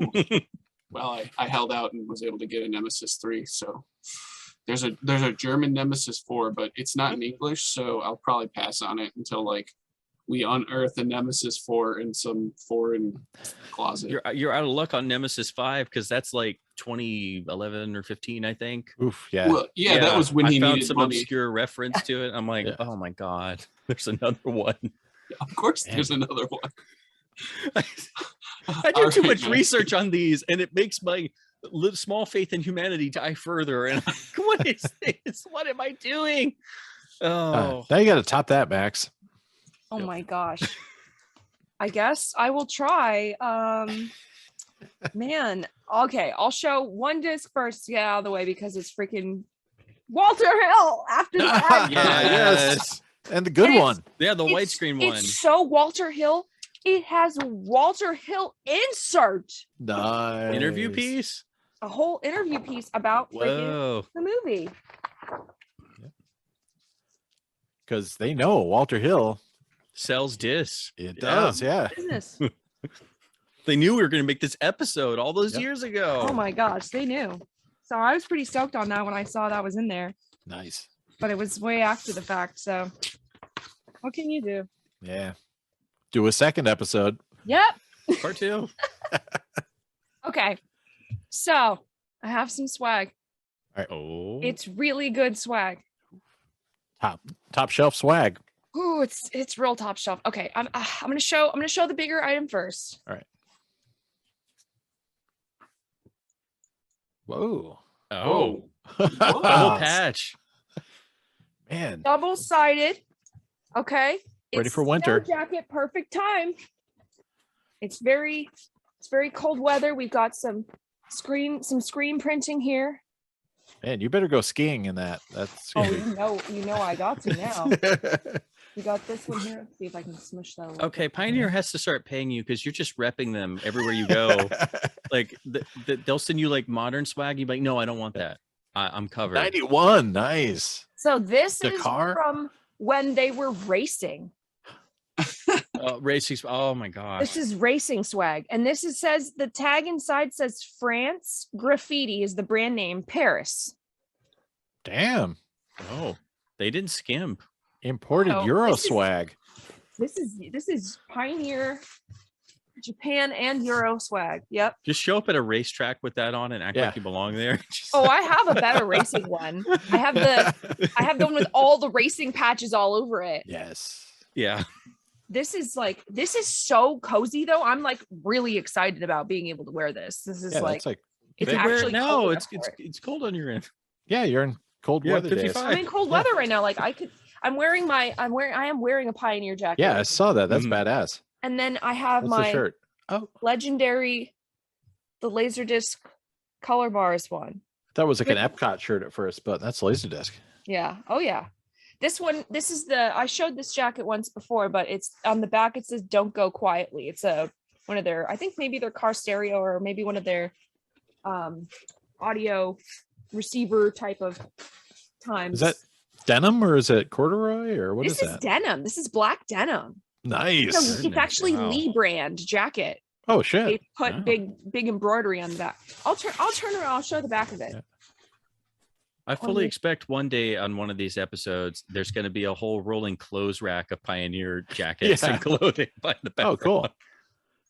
That's like super gosh. 90s too. Very. Yeah. Like CD-ROM text. Yeah, that's awesome. Yeah, I love that. I love this one. It's very cozy too. Okay. So I have a shirt. This is Okay. possibly the most legendary shirt that I have ever found. Hmm. Ooh. Very nice. And Pioneer on the back. Oh, Wow. future of sound and vision. But just this. I've never seen that. Yeah. That's awesome. I mean, It's classy. it's so Yeah. good, but the disc is a little blurry, but you could see that it actually is like a photo or a scan Of like a legit Yeah, disc. there's Yeah. a label. Yeah. Yeah. Wow. That's crazy. and it's very like it's small, so it's my Yep. size. And it doesn't look like it's turned yellow or anything. So Oh, it like looks nice. Yeah. so like paper thin soft too. Oh my gosh, it does not like it's not tagged. I think the tag was probably long gone, and because a lot of these era tags are so crumbly, they just They just shrivel fall into apart. nothing. Yeah. Yeah. You can But see a it's- better close-up picture of this on page 47 of Maxene's Encyclopedia of Pioneer Swag. Yeah. Yeah, my coffee You should table write book's one. coming soon, guys. Do it. Self-published. I like it. Okay, so that's my swag. I had to show that first, and now I've got some good discs here, some family friendly ones. Super Ted. Oh wow. I totally forgot about This- Super This Ted. is volume 1. I have volume 2, but I did not have volume 1. That is something I never see. It's I found him locally. Like Huh. I've never seen this, but both this guy and this guy look really familiar. So Hmm. I'll have to rewatch this and see. And he's a Okay, teddy bear. And he's like saves the day, it looks like. Yeah. So that's cool. And then Fairy Tale. Oh, I have that too. I should have pulled that out. This I've seems never even heard vaguely of this. familiar. Yeah, it's about the fairy hoax, isn't it? I don't know. I From don't know. England. I think it's about the kids that said they saw fairies and they Yeah, were real taking real life photos of them. controversy in England during World War One. Wasn't it like 3 girls or was it just 2? Because I remember that story somehow. I thought it was 2, but I could be wrong. Like they had a photograph there or something where they're like, Yeah. it's fairies, I swear. Yeah, and everyone's like, "Oh my god, they really filmed them." I think like wasn't it Conan? Yeah, Conan Doyle because he's on the Trevor course. Yeah, Conan Yep. Doyle was like, I believe them. Yeah, and Peter O'Toole plays Arthur Conan Doyle in this one. This is yeah. That means I have to watch This it. is Of course. very intriguing Yeah. now. I've heard people actually have heard of it. Yeah, yeah, I just got it like a couple months ago. That's amazing. I literally never even heard of it. It's 1997. I have Legacy of Lies. I couldn't help it. Is that Gabrielle Byrne? Who is that? he's from freaking is he not from freaking Twin Peaks? Oh, that's Michael O'Kane. Yeah, and Martin Bill Landau? Lugosi. Yeah. Yeah, Martin Landau. And who's the grumpy faced guy? I can't really. Looks like Eli Wallach. Oh, it's Eli Wallach. Oh, Okay, I have to Oh. watch it now. Yeah. Like Eli Wallach and Martin Landau in a movie together. Yeah. and Michael and, O'Kane. and the freaking with a goofy title. Yes. I don't know. I mean, I was sold just from the Twin Peaks reference there. I mean, you say Eli Wallach is in anything, I have to watch it. Sonny Boy. Have I seen? I think I've seen that. Really? Yeah, Wow. that looks David vaguely Carradine. familiar. Yeah. Explosions Probably in the 80s or something. I saw that. still sealed. Can't be bad. Damn. Media and image. That's pretty good. Score. Nice. I've been looking for this one for a while. I mean, it's got freaking Eddie and the Cruisers. Yeah, the best actor in the world. Yeah. With a parade. Yep. And freaking Catherine Mary Stewart. And Adam Ant is in this. Wait, is Ooh, that excellent. Bruce Dern? Yep, Bruce Dern. Yes, it is. Bruce Okay. Dern. Yeah, that's got something for me too. Wow, what do you know? Does Adamant play like a mutant or something? Or I is he- hope so. Yeah, I that's haven't awesome. seen it yet. It's from 1988. Looks really good. Been on my list for a while. And I got a couple Christmas movies in. I had not had Home Alone 3. Oh yeah, I don't have that. But yeah, the cover, honestly, I feel like isn't as good as explaining, in my opinion, as the movie is. Like, I feel like this doesn't depict as nice as this movie actually is. Like, they don't go to these levels truly. I feel like they almost Okay, yeah, go there. it's a little over It's the top. misleading. It's A like little bit. It's a little. The- It's just like it looks like he's meaner than he. I feel like he's not that mean. They're trying to Yeah. distract you from the fact that it's not Macaulay. of Exactly. course Hey, look at I this too again. got this. it returns. I got this, but it's got freaking Is it Leslie Nielsen? Hmm. Yes, it is Leslie Nielsen as Santa. So he is Santa. That's like the second Leslie He's Nielsen Santa Santa. in 2 movies. He was getting typecast. So he gave it up to Yeah. Goldberg. 2 And then we got freaking- Mr. Magoo and we all died. But it Wow. it looks wholesome, looks cute. I mean, he was actually really good as Santa in Santa Who. So I'm looking forward to seeing him reprise the Santa Next role. episode, 2 members will review this movie. Now, Look okay. for it. These are really, really, really cool, and I'm really excited about them. And they are also Christmas centric. Ooh, 50 Cent at LD. little test pressing. What is it? It is a Warner Video Brothers wall. video Oh my wall, gosh. November 1994 Christmas 1 disc. Score. Nice. Fantastic. Vintage 50 cents. promos. And I have Warner Brothers retail video wall December 1994 Christmas. Ooh, Excellent. Nice. Hype have you spun them season. yet? I haven't watched them yet. I was saving. Ah, it that's to gonna be show you amazing. guys. And then these other 2 are both from September and are disc A and disc B. Ooh, But they're also Warner Brothers video wall, but they're from September 1994. So not as Christmassy, but Not as Christmassy, but very cool. very Damn, cool. And they're that's all awesome. I just love these covers. yeah, I love that This it's is the not just banner plain cover. white jacket. Yeah. Yeah, this So is you this need is to not, daisy chain these to make your own video wall now. Just Oh my put 'em God. on. I need it. I need You to probably do have it. all those in stock anyway. Oh my gosh. just Yeah, bits for and real. wraps. Yep. Yeah. Video wall. Nice. So yeah, and on the high note there, that's All what I right. Have you picked up any LaserDisc, Spencer? A couple. I went over all the crazy finds that I found at that half price books lot, Hmm. where all of a sudden I just walk in and there's like a Hong Kong disc just sitting there. I'm like, wait, what? Yeah, I'm still jealous about that, even though I but the had thing is, disc, like, but, yeah. They had common stuff. Like they had a copy of The Hunger for $25. I'm like, what? Oh. You have A Better Tomorrow HK disc. Yeah. $5. Like, I don't understand your pricing here. Criterion's $20-$30 no matter what they are. And I'm like, yeah. what? So You don't yeah, know what I they're cherry pricing. picked some. No, it was just like, no, I don't want to be here. I just want to take what I can get and run. But I do have 1 or 2. I didn't think I was getting any LDs, but then they just found me. They just found me. So I lost. Oh, my this December December, count. man. Oh, hold off. I don't do that. Are you kidding? You seen how many discs Warner Archive has put out in the last 3 Yeah. months? Like, oh my god, It's So, disc Sever. You're supposed to get as the this maximum was amount of this. stupidly I did it cheap. more. I did it wrong. They had a best offer option on eBay. It's got a little wear. It's one of those where you get it and the cover kind of has a slight odor to it. Oh, great. Yeah. I mean, not terrible, but you're just like, oh, Not fun. great. So Yeah. I've tried to get it to air out some, but it was literally less than $10.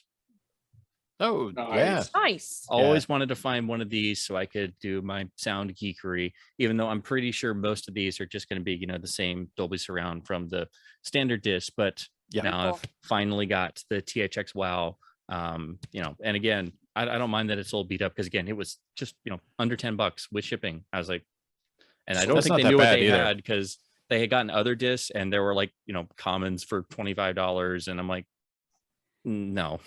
Because I go, oh, what other discs do they have? And it's like just commons, like Yeah. $15 for this. I'm like, no, I'll just take this one. But yeah, really great packaging and everything. And it was actually from What Street Records in Atlanta. It was their eBay storefront. Vinny actually spotted this and was like, hey, there's a cheap THX WoW. And I'm like, oh, and I looked and it had a best offer. So I just was like, I could shave off a couple bucks. And then I saw it was from Wuxtree and I'm like, I was just there like 2 years ago. What? So yeah, I got to support a indie record store. Nice. Yeah, those got used and abused heavily. So a lot of times the jackets are pretty beat. So yeah, that's a nice shape. On the flip side of this, I was gifted an absolutely immaculate copy of an edition I've always wanted, but this particular one doesn't pop up. And I have the CLV and it's still my favorite cover for this film. But Eric Pieper, who's on LaserDisc Forever, and I'm sure also watches the Wolfpack too. He had a spare apparently and just sent me the Criterion CAV King Kong black cover with the awesome art and gatefold. And he was just like, I've got the silver one and I know you've got the CLV. Do you want the CAV one? I'm like, dude, I've been looking for that. I want all of them. But this one in particular, I just always have loved the black cover, but this is immaculate. So I don't know where he got this lot from, but I mean, this is like, you just took the shrink wrap off. It's still got the glossiness on it. And I was like, what? Are you sure? But this is Wow. one Great of the gatefold. great gatefolds in LD, and Criterion didn't do this all the time, especially not at this point, because otherwise this is just a repackaging of the silver original. So actually this is my favorite cover of King Kong. I think this is much better than the silver one, and it's got the commentary, which is freaking legendary. Being the first. So the first. Yeah, this is the one I've always wanted and just gorgeous. So thanks to Eric for that. Super nice. Even still in a sleeve. So I'm like, Sure. dude. Yeah, it's another one that's usually well used. Yeah. When I get them. And this one, every time it pops up for sale, it's always, 20 or 30 bucks. And I'm like, well, it's not the silver one. It doesn't have the collectability. But it's also one of those cases, the CLV does have the commentary. So you don't exactly need the CAV if you're not into CAV over CLV. Yeah, before Criterion stopped doing that. Yeah. For some reason, we can't put commentaries on CLV discs. They're buying them. They're not buying our special edition. Yeah. Huh. We've screwed up. We've fix that. You're going to buy 13A and you're going to be cheap and you're going to get nothing. Nothing. So I found this literally yesterday. Wandered into our local record shop. They usually have a little box of LDs. It's part of a chain, but this one in particular, and closest to my house. But for some reason, I guess whoever's pricing discs there, they started like marking up stuff like crazy. So normally they have single LDs for $1.99 or $2.99, sometimes 99 cents. And then double discs or box for $3, $4, $5, $10 at the max if it's a box set. A lot of commons usually kind of beat up, but for some reason in the past couple months, I don't even bother with it anymore because it'll be like they had a copy of To Die For, which is a crazy rotter, and it was $8 for some reason. And I'm like, not worth roulette on that one. Yeah, the standard Toy Story was $17. The standard CLV Toy Story, just because it was Disney, and I'm like, this isn't how it works. You guys know I'm the only guy who buys LaserDisc. And I was just flipping through because they had a second box, and I'm like, oh, what's in here? And seeing all the prices, I'm like, well, I would have bought like 5 of these. And then I see a pinkish color, and I'm like, well, that looks. And I pull it out, and I'm like, okay, Disney animation, double episode release. I'm pretty sure this is very rare and collectible. Never seen one of these before. I didn't know how collectible this was, and this is one of the ones they for some reason didn't mark up. And so I was like, I'll take this one. They had the Darkwing Duck pilot release. This is one of only 2 Darkwing LaserDiscs, each one combined 2 episodes. This one does not have any recent sales on the LaserDisc database. So I was like, okay, well, I was already going to get it, but that just, makes it an even sweeter deal. What I didn't know at the time, this is actually extremely sought after, because apparently when they released the series on DVD, which I don't think they finished, and even the version on Disney Plus, the pilot episode is only the censored syndicated version. So the only way to see the pilot episode of Darkwing Duck in its entirety is only on the VHS tape and this LaserDisc, which is the same thing. I think there were 4 tape releases and 2 LDs that combined 2 tapes into 1 disc. So yeah, this is actually really sought after, and I have no idea what the value of it is. I glanced on eBay just to see what these go for. There has not been one. There's not one. There's no completed anything. And it's really great timing because I just saw there's a pretty good video retrospective that popped up, and I saw this some as a kid, but I never got to watch it regularly. And I was thinking, I'm like, man, I didn't realize there was a lot of adult humor snuck in and a lot of jabs at Disney and things. So I'm like, I'd really love to see it. And then literally just found this the next day. But yeah, I had no idea. So this, if you ever see it, this is how you get the uncut pilot. And of course, it's much better than tape because resolution and PCM audio. So yeah, this was a real surprise. It was only $4 bucks. So yeah, I couldn't believe that's the thing. You look for the ones they miss overpricing. And so this was like between an $8 copy of To Die For and gosh, what was the other one? Like a $6 copy of Mr. Holland's Opus. Okay. I'm like, why is that? Not even the GTS one. Yeah, just the standard one, and it was beat to crap. And I'm like, what? So yeah, that was that's all I've found recently in terms of LDs. But yeah, that was literally yesterday. So that's awesome. Yeah, nice score. Nice finds. Disney Afternoon, shout out. All right, so Ryan threw out the net for some viewer mail. I think we got at least one comment. I haven't gone back to the page yet, so maybe. Did we ever finish all the old questions that never got finished? I think we did. I think we kind of stretched those out over like 5 episodes. I think so. I think we got them all. So we'll take another look. But the last I saw, Colin Marshall had written in, as discussed in a post today, the Stargate squeeze LaserDisc versus LaserDisc IRE levels, and what you talking about, Willis, why they make a difference and all that stuff. And what he's referring to, I'm pretty sure, is Julian's post where he had a YouTube video showing, I think a VCD maybe, or something like that of Stargate versus the US LaserDisc versus Japanese widescreen LaserDisc versus the squeeze Japanese LaserDisc. And it kind of turned into a big thing because one of them was IRE 0, because Japan had an alternate version of NTSC called NTSC-J, and they implemented it sometimes on some discs, like Phantom Menace, some Star Wars discs, and other times not. And yeah, you can kind of clearly see in that video that one of the sources is super, super dark, and yeah, the other ones are not. So does anybody actually change their television settings to adjust for that, or do you just power through the darkness? Oh no, you got to make at least a on the fly adjustment. Like I don't run into it often, but yeah, it doesn't take a lot. I know we used to always yell at Moiki because he never did it, but yeah, the official, I believe it was somebody on LDDB was saying like the official like way to cheat it is to like, you know, boost up your brightness like 7.5%. and then dump your color 7.5% and the contrast. But I just do on my DVDO, I just change the video source from like video to auto to PC, and that changes the video levels. So I just do it that way. It just takes a couple clicks on my XPR 960. I just go to the menu, and I think it's literally just I have to raise the brightness a little bit, but I only have a couple IRE discs anyway, out of all my Japanese discs. Stargate's a weird case though, because that US disc, first it had the flopped PCM, so the surrounds come out of the fronts, but that AC3 is fantastic. It's actually I don't have the DTS one, but it's the best sounding one. But that transfer is so edge enhancement, like noise is ringing, and it's like if you put that in, you think your player is broken until you realize, oh no, it's Stargate. But the audio is great if you have pretty stellar, yeah. So yeah, there you go. That's the annoying thing. I don't even know if there's a field in LDDB yet for like IRE. I don't think they really track it.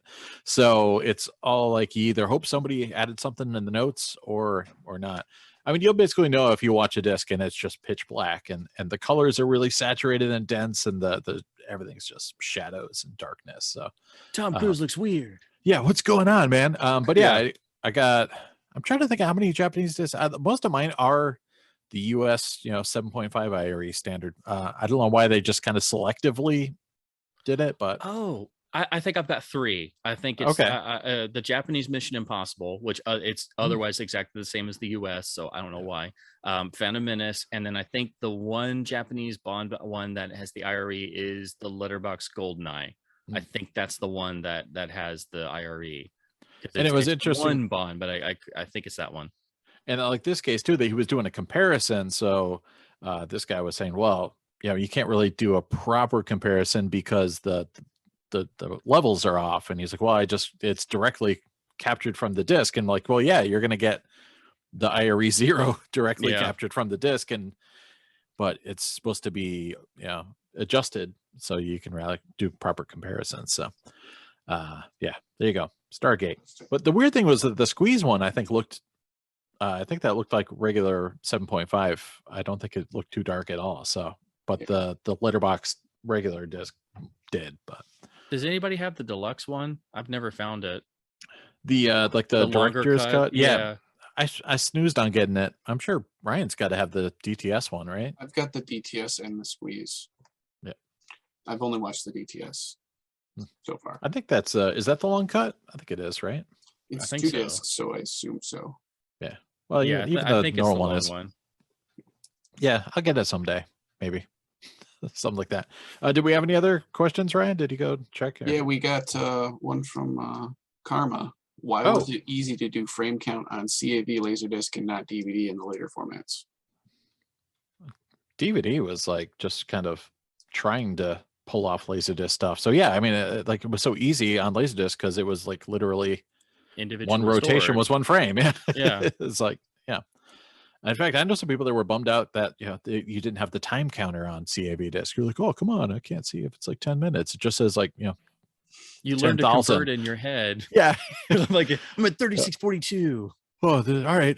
When it gets to like 44,000, I gotta get ready to turn the side maybe soon. I can take a bathroom break at 40,000. Yeah. DVD was just kind of trying to fake it till they make it. Like there was some discs even when they added like when those was it New Line had those special like Infinifilm ones and you couldn't even freeze frame anymore. Like, and a lot of DVD players would lock up on them because they didn't like it. Yeah. Did you ever have a DVD player freeze when you were trying to still step?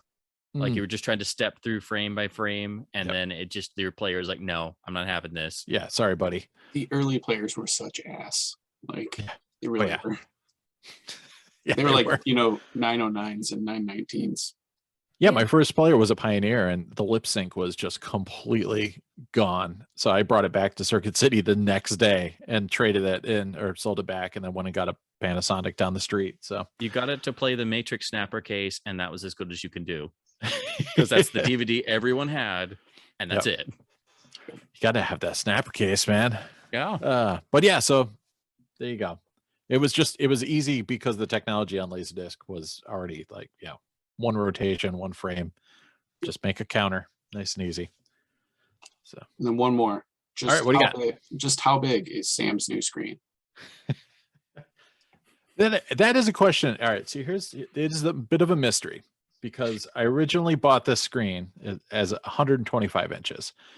But if you go to the official site, it's listed as 127.75 or something like that. And there's an even note on the bottom that says something like, as we perfected the aspect ratio, the end screen size is like a little different. And it is noted in the title and in the imagery. And the title and the imagery says now 127.75. So I think it's 127 inches. So nice. Which is smaller than Peter's. Because he got, I think, the 130 inch that he just installed. Did he like rebuild an entire wall of his house to fit? He did. He built it wasn't even just to build a baffle. Yeah.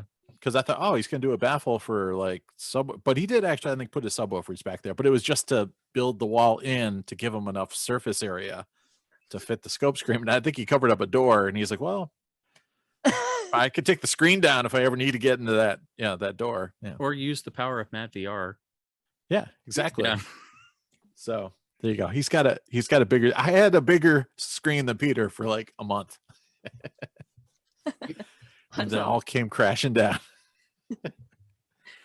All All right, so you want to do some hot topics, or is that Yeah, it for the let's do mailbag? All right, cool. Dun. Transferring over. Ooh. Because we were talking about Stargate, somebody was asking a nerd question Ooh. as to whether or not any LaserDisc that had an AC3 had the train. If you've ever seen the kind of animated ghost train sequence, if they had logo, the theatrical one that said Dolby Stereo Digital, which is the theatrical AC3 instead of AC3, and a couple people threw out that they thought Stargate and True Lies both had it. So I fired them both up, and they both indeed have it. So there you go. The old jabroni versions. They don't say AC3; they say Dolby Stereo Digital. So yeah, and it looks like it's 1.85 to 1, like letterboxed. So it's probably they just took whatever was on the prints at the time and dumped them on there. So that was confirmation. All right. What else is going on in Hot Topics? Oh, Ryan, I heard you're an influencer on eBay. Yeah. That people use a Brotarian now when they sell yes. discs. Yes. there is a listing that was like 10 Brotarian. So yes, it's happening. It's happened. Wow. Do you get like kickbacks for that, or? they I didn't. forgot to trademark it. Oh, damn. It's always next time. They Yeah. said Brotarian, but I looked at that, and in the description they don't explain that what that is. No. So everybody's looking at it A like, hot "What's topic. a Brotarian? Yep. What?" I always like when people put like hot garbage terms in eBay. Like Peter did that once. He's like, "This is like the Sam Hatch magic setup," like just to mess with me for like an old like DPS 290 processor, and everyone's like, "What the hell is the Sam Hatch magic setup?"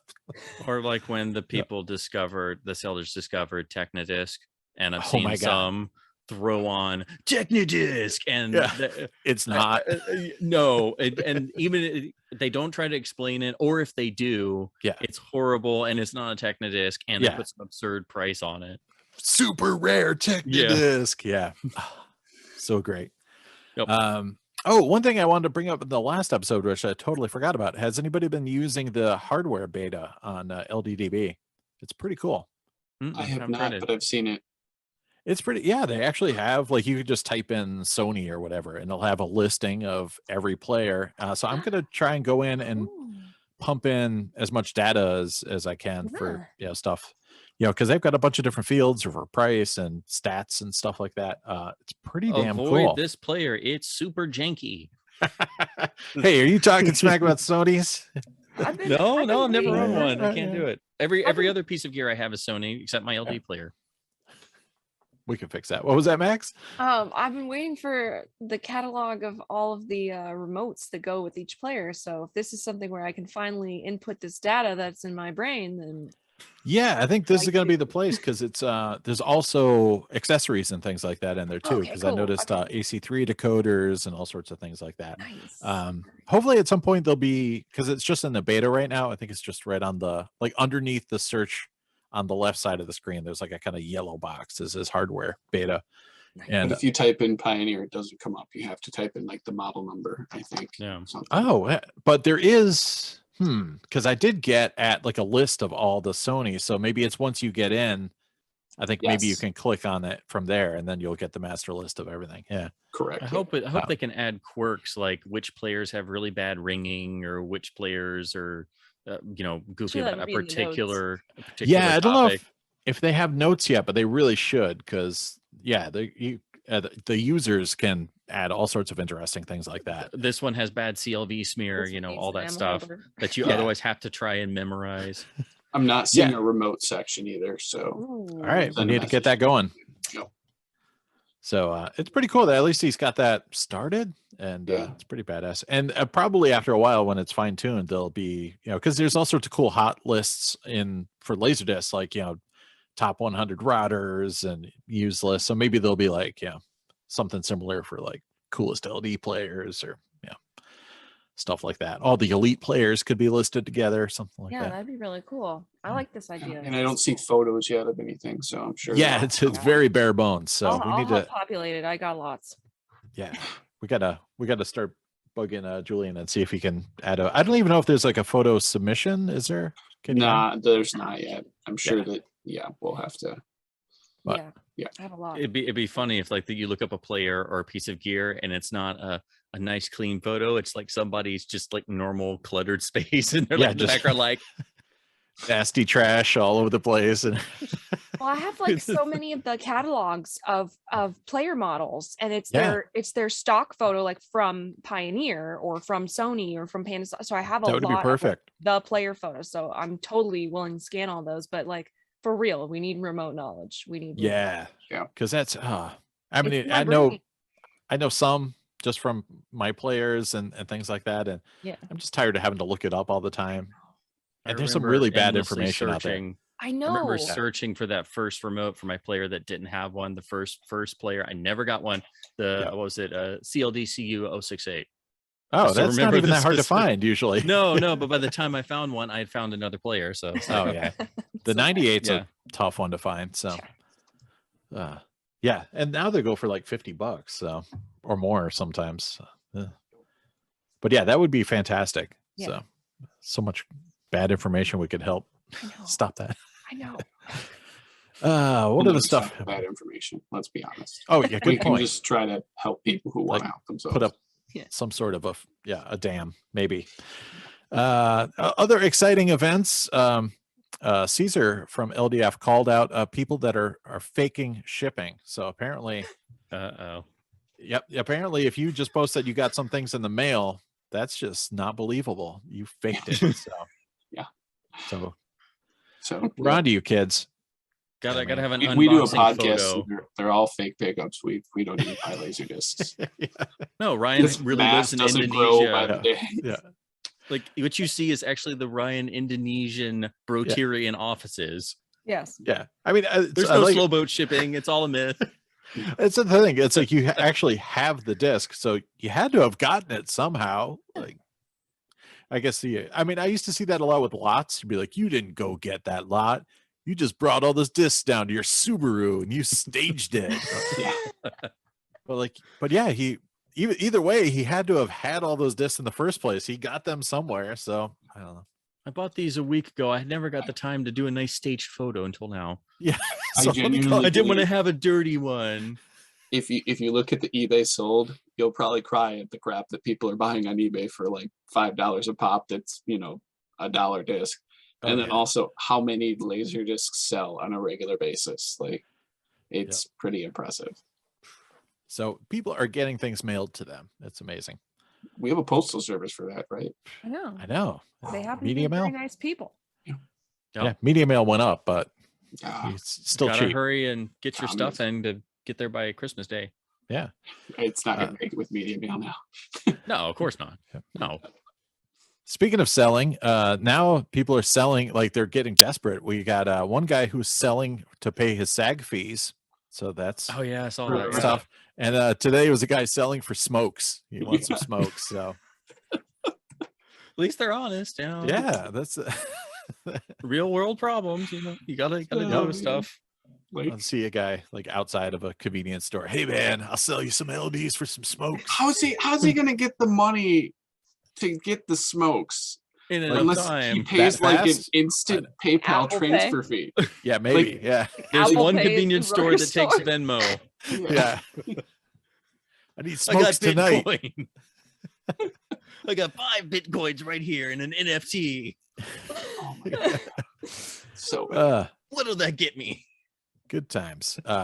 Also, speaking of shipping, some guy named Ryan yelled at everyone to not post about their tracking woes because it's the holidays. well, see, I was looking at my tracking and it was going crazy, and I'm like, if I'm looking at it and thinking this, the posts are inevitable. So I just Yep. got ahead of it. I just blanked out the tracking on the one that has gone from Chicago, which all my postage goes through Chicago, Well, yeah. Yep. to Pittsburgh instead No. of to me. So No. don't post about it. I'll just delete it. And you'll wonder why, but there's no point.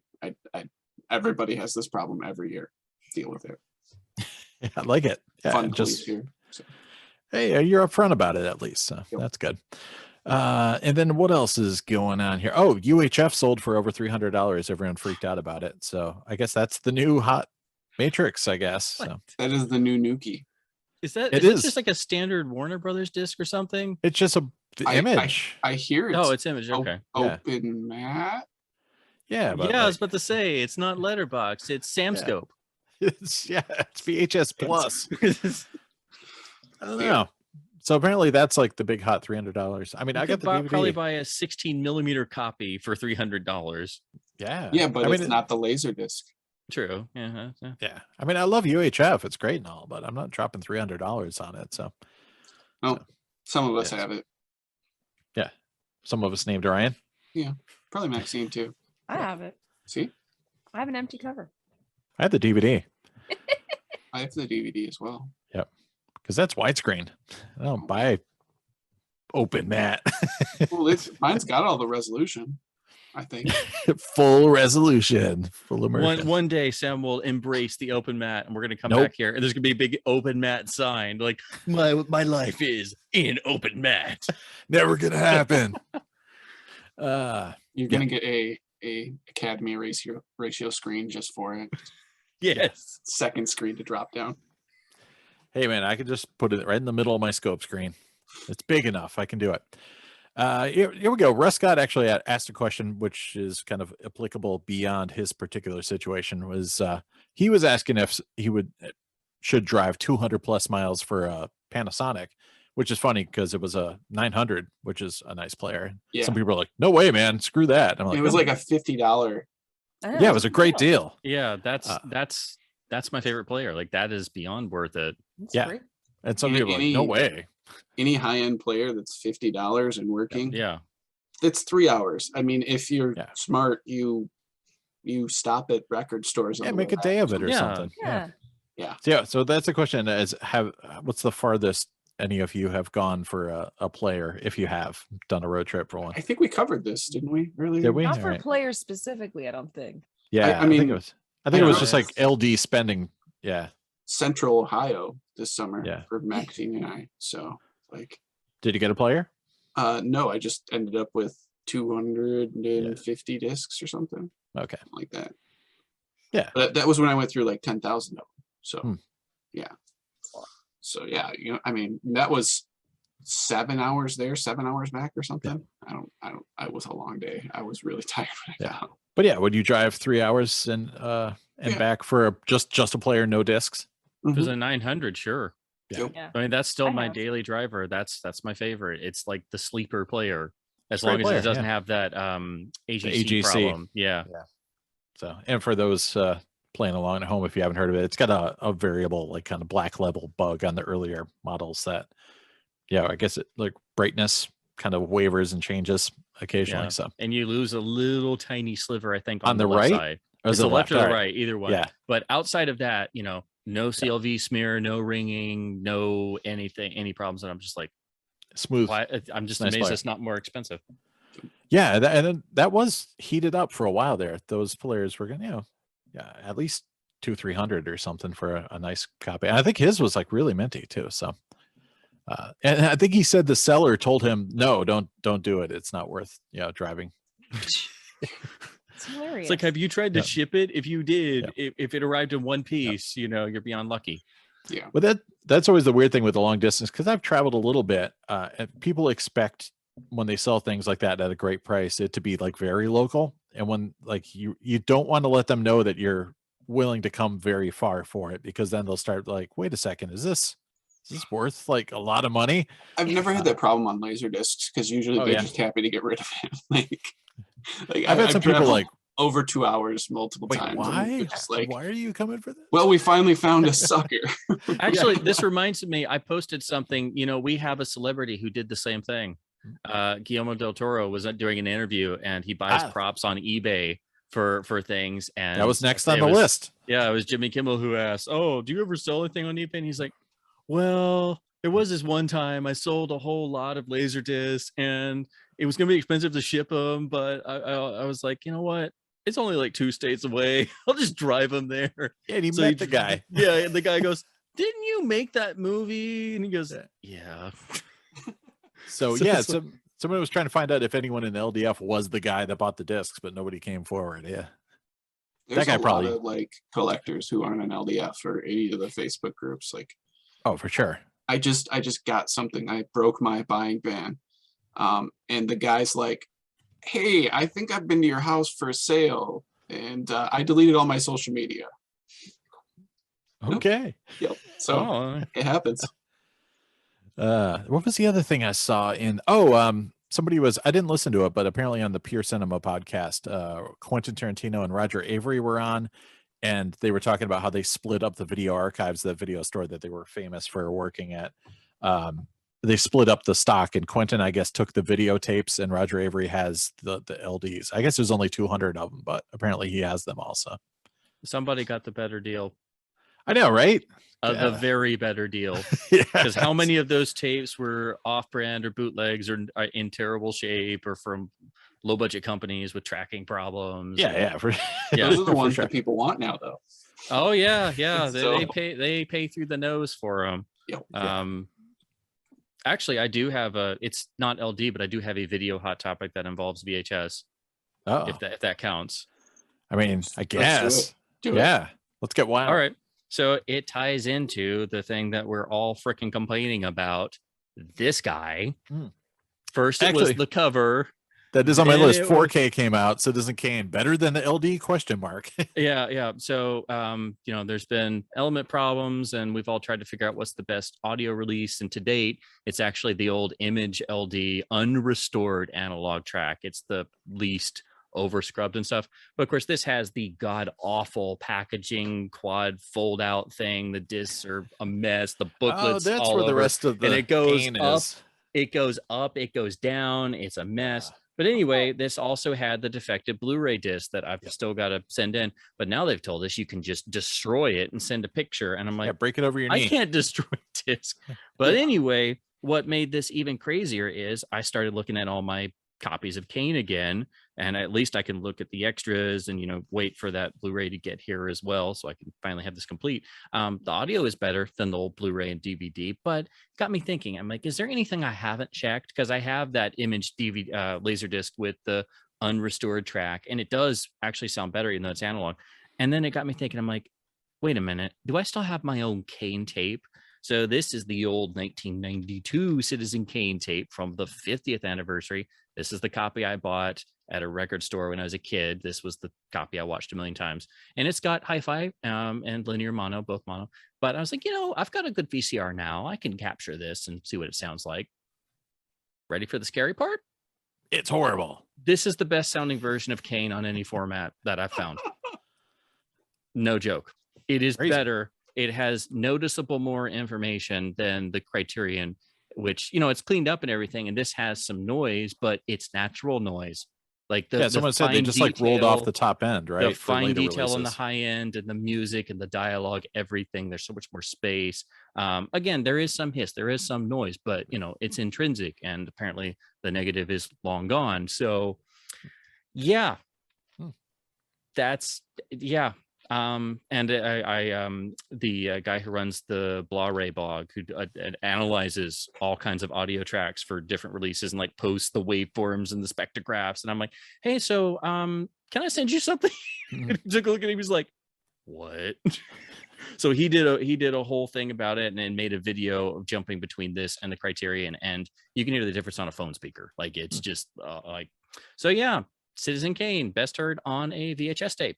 Wow. Which LD is best sounding?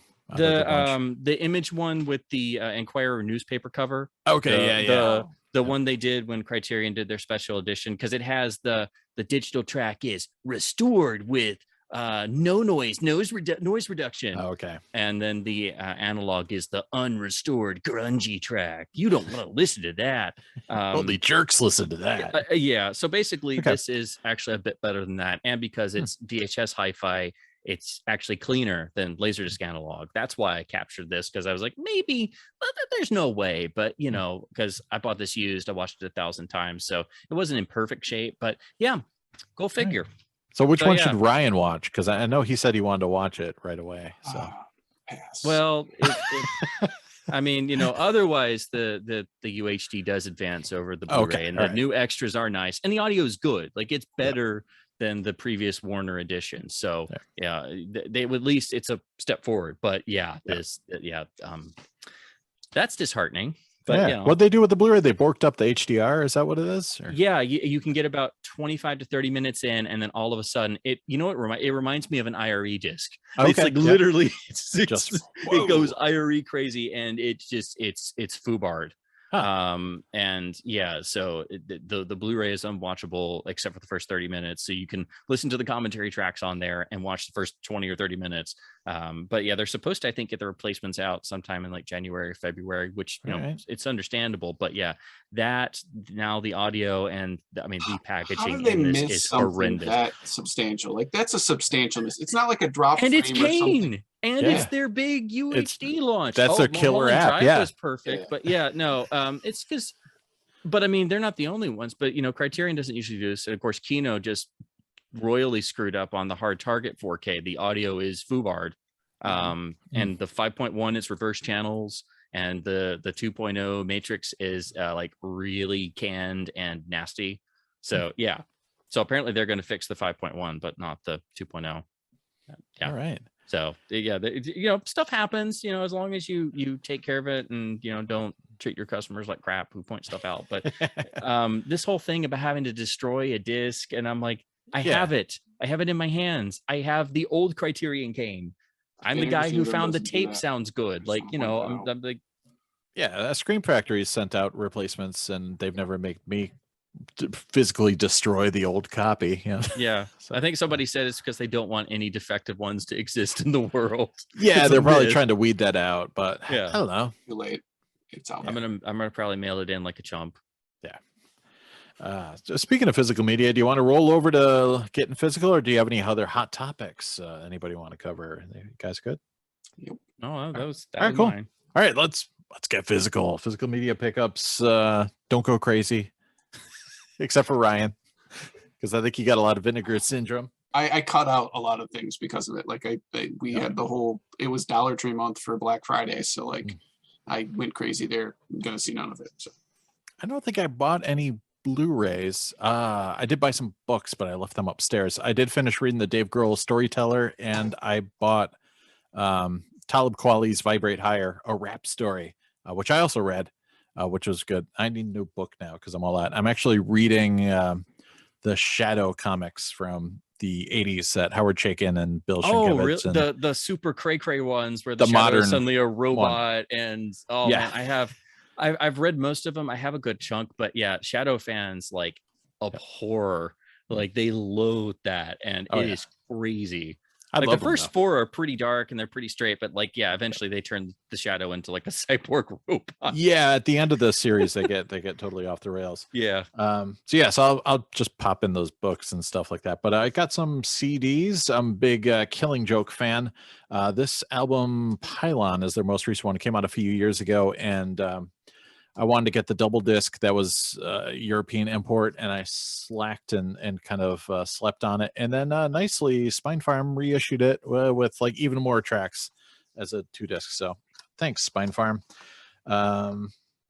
Big Jeff Buckley collector. So there was a copy of So Real at my store. This is like a yet another Jeff Buckley compilation. This one's like a weird kind of like strange digipack thing. It's got a little flap, Yeah, and the that disc is just sits weird. in there. Yeah, it's really bizarre packaging. I have like another jewel case edition of this same release, and there's always like some live version from some radio station or something on there that you have to get it. But if I see Jeff Buckley, track. yeah, Awesome. exactly, I always have That's to buy super cool. Love Jeff. it. Yeah. Oh yeah, he's the man. Also got a little bit older Arch Enemy live release. This is DVD CD combo. I'd been meaning to get the Blu-ray, and I just kind of gave up and said I'll just buy the CD DVD version. So I haven't had a chance to watch this yet, but live from Wacken Open Air. So Jim and stuff. I got the new Mastodon album, Hushed and Grim. It's a double disc. As always, they have killer artwork, and it's got lots of cool stuff in the cool. gatefold there. Yeah. Really cool stuff. Yeah, 2 discs. The second one is a little bit more experimental and funky. And I got the new Exodus album, Persona wow. Non Grata, Bay Area thrash metal. It comes with a bonus DVD called Jam Camp. So I have to watch that too. Got those in the mail. And records on vinyl. Sweet. Oh, this guy, Jeff Buckley. I slept on getting this release, and I think it's from 2016. It was a little pricey, and Newberry Comics just suddenly had it back in stock. So I said, well, now I'm going to get it. Again, it's got some, I think it's like stuff he was doing for Sony around the time of like Live at Chennai. So it was like early kind of pre-studio demos, like working their way up to the Grace release. So really cool stuff. It's just That's gorgeous awesome. packaging. Yeah. Yeah, I haven't I see. seen that one. That one looks really cool. I see Jeff, I buy. Yeah. The Metal Club I'm part of had a couple new releases. They did a reissue of Ghost's first album with great, I love the kind of shiny silver embossing there. Cool. Yeah, fun stuff. And rest in peace, Riley from Power Trip, but Nightmare Logic, great release. I have the CD of this, but they press this on wax, so I had to get that. Cool. I think it's I forgot what color the vinyl is. It's some sort of funky vinyl. Replicas. Got some Gary Newman and Tubeway Army. Such a good Yeah. record. Yeah, down in the park, man. So it's just the sleeve, I think. There. Yep. I didn't have All a of copy of these that. going in the family playlist. This is the family episode. The family episode. Also, this is like the US version of Hunter and Collector's first album, but this is actually a UK pressing, if I remember correctly. So it's like kind of like a mix of their first album and their EP at the time. Great Australian band. This is kind of when they were like a little more like closer to Birthday Party or a little more kind of art rock stuff. So Cool. yeah. Import Cool beans. flex. Yeah, import flex indeed. And there's going to be a tie-in to something I'll talk about later. Thelonious Monster, classic LA stuff with the guys from at least some of the guys from Fishbone on here, and Flea pretty much did the producing on this. Yeah, we'll be talking about this character a little bit later. But yeah, great release. And there was a thing called Record Store Day, and I wasn't planning on getting anything, but my local shop had a few things. This is impossible to see, but actually it's not that bad on the camera. But I had to get the Billie Eilish No Time to Die. I can't see it. It burns. It burns. Yeah, Don't this is make me like- think of it. Don't make me think of it. This is the one that comes with the I think it's like a demo version on the flip side. So I grabbed that. And Magma, I got the Londra BBC 1974. It's just like two tracks, I think, split up among two sides. So there you go. That's it, just two tracks. Cool. And they made, I don't know, this is number 432. So I don't know if it was at least 1,000, but it's just a nice release. Music on Vinyl did this. And MOV is always good. yeah. And what's the last one? Oh, Motorhead. Lost Tapes. Live in Madrid from 1995. So I didn't even realize I was going to get this until I saw it in the bin. I was like, yep, Motorhead. Enough said. That's a dope cover. I like that. Yeah, I like the whole Yeah. kind of cassette tape Cool. vibe they have going there for, the artwork aesthetic. And I think that's about it. What do you got, Ryan? Well, it was Black Friday, which meant Vinegar Syndrome was doing their big annual sale, and I totally didn't go overboard. Do you like those guys? I do. I am a subscriber, which is pretty much a pound of flesh at this point.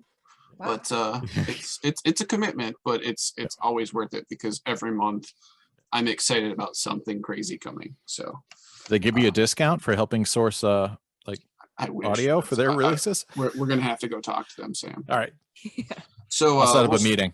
Yeah. We'll do a live episode. Mhm. one Max of will the- fly in in with their their briefcases. office. Hell yeah.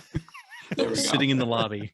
One of the things they do on their big, they have two sales. They have the Black Friday and the halfway to Black Friday, is they reissue some of their old stuff, but with slip covers because they didn't come with it originally when they were just, becoming a big like juggernaut that they are. Not that they're Just like figuring it Criterion out. or Yeah. But one of the things that they did was the Rudy Raymore box. So Wow. it's got 4 films in it: Dolomite, The Oh. Human Tornado, Petey Wheatstraw, and Disco Godfather. It's got a beautiful lifting Dude. top and then the movies inside. So Yeah. just a wonderful presentation. That's awesome. They had a reissue of Don't Answer the Phone with slipcover, because why wouldn't they? Very nice. Another old one that they had, Frightmare with Oh. slip now finally. And these are just slips, but I didn't have the movies either, so I bought them. And then this one, Graduation Day, which I already had, but finally a slip. And it's like, I don't buy slips separate, but if it's part of a sale, I kind of, I'll allow it. But I wouldn't just, go on eBay and pay $200 for a slip cover, because Not yet. yeah, right. No. And then I did get a couple partner labels. I got Deadlock, which is a 1970 spaghetti western from Germany. I mean, Oh, I haven't it's seen that. German, but super limited, cool looking, and it comes in English and German, so really nice. Yeah, what would a German spaghetti, like a kraut western, I- sauerkraut western? I'm assuming same kind of production quality and levels, but it looks cool. And then Summer of Fear, which is, I think, Wes Craven, super limited slip. Cool. Yeah. But oh, and I think Deadlock's 4K. I forgot to say that. I think it's 4K. 4K flex. Yeah, it is 4K. So it doesn't have the crazy 4K packaging, but it is. Yeah. A Hey, it's packaging better than Criterion's Kane, that's for sure. 100%. Yeah. We're not even at the fancy stuff yet. Whoa. Not that I'm saying there's a lot. I got Sorority Slaughter, which is a regional shot on video film that has been rescanned to Blu-ray. Wow. So that looked interesting enough. And then an AGFA Bloodorama triple feature. Whoa. I guess it's 3 really, really rough shorts, or short films, 80 some minutes each. And I guess they're pretty grindhouse feel, the prints were somewhat damaged, but they did the best they could without just redoing everything. So, and then the regular releases, because they had regular releases too. They got the Flash for Frankenstein box set. Excellent. And it's Damn. a pull-out box, which is just gorgeous already. People were complaining that the name is not on the spine, so they have to put it in backwards to get the film names. I think you can figure it out though. Yeah, exactly. It stands So you've out. got- Yeah. Flash for Frankenstein, which has gorgeous packaging. Wow. And then again on the back, and then you got Frankenstein 3D. So you got Oh, a 3D nice. release, Oh my which is gosh. just awesome. So Cool. just really cool way to present that. And I love that they're still releasing, going back and remastering and releasing 3D stuff, because no one else is. And I know that, there's limited ways, projectors and older TVs, but it's worth it. Yeah. Sounds like it's just them and then the 3D Film Archive. They keep doing the really genre titles from the 50s that you totally have only read about once, but they do beautiful work, and then you can't watch them because there's no 3D TV. Yeah, nobody's got this 3D TV. Yeah. Do you have a 3D TV, right? I do. I have a Oh, nice shit. old LG, and Oh, wow. I paid a ton for it at the time, and now it's well, I can still watch 3D because my Yeah. PlayStation 3 from the same era still works. So it's great. Yeah, the I people I have know the who have those plasma, so- hoard them. Yeah. And then I have Creature, Ooh. which is just a classic sci-fi horror. Oh type thing. yeah. Yeah, that's Yeah, the cover it's- I'm used to seeing. Yep, exactly. So That's that great. was cool That's to really see. good. And then Steel and Lace, Oh, another yeah. Is that Debbie Laserdisc Harry? classic. That's cool. Oh, Good wow. covered. Great slip cover. Wow. I'll skip believe that one and go to this one first. And then Ebola Syndrome, Whoa. which is ridiculousness. And this is 4K. Whoa. So this is, I think, their first Hong Kong dabble, and I don't think it's going to be the Oh, last. yeah. Yeah, I've been hearing some whispers about some other Hong Kong stuff coming. So that's really, really cool. Just And in time then, for the holidays. Yeah, This is a film that Sam and I helped contribute. we did. Thanks, Ryan. Cool. Trauma. So really, really cool. And then, just really nice release. Yep. And then a couple more. I'm a huge fan of their VSA, which is Vinegar Syndrome Archive releases, which are modeled after the quality of old video stores, the things that you'd see on the shelves. So we've got the Blu-ray, first time on Blu-ray TC2000 with our boy Billy Blanks. Billy. Just awesome. Wow. And then here's the kicker. we've got the Tiger Claws trilogy with Cynthia Rothrock and Bolo, and just fantastic. So I was super excited. Like, there'd been murmurs that like Rothrock had said she'd recorded some commentary and whatnot, but everyone's speculating, well, what was it? And it turned out to be the entire trilogy of Tiger Claws. Wow. Only 2 of them made LaserDisc. So, Wow. and then they are their own picture label now too. Oh, here we go. So I'll start with their second release, which is Censor, Ooh. and it's got the, like, I guess it's alternate or title, Asunder. I don't know. And it's like British or something, right? Or I don't know. It was one of those that I just like slam ordered and I'll find out later. But apparently, like, it's getting a release from somebody else like early next year too. So, but they had announced it as 4K, and then they weren't allowed to release it as 4K. They had to like refund people partially on pre-orders or let them cancel. Like, it's a whole big deal. Like, they thought they had rights for 4K, but at some point, probably next year, there will be a 4K release now. Yeah. So, Yeah, those are and done then, separately usually. yeah. And then they released this little film called New York Ninja. Whoa. So it's an original 80s film that they had. They bought like some companies like rights, and like they got the film, but it had no sound. Yeah. It hadn't even been like properly edited, right? No, it was just a rough cut.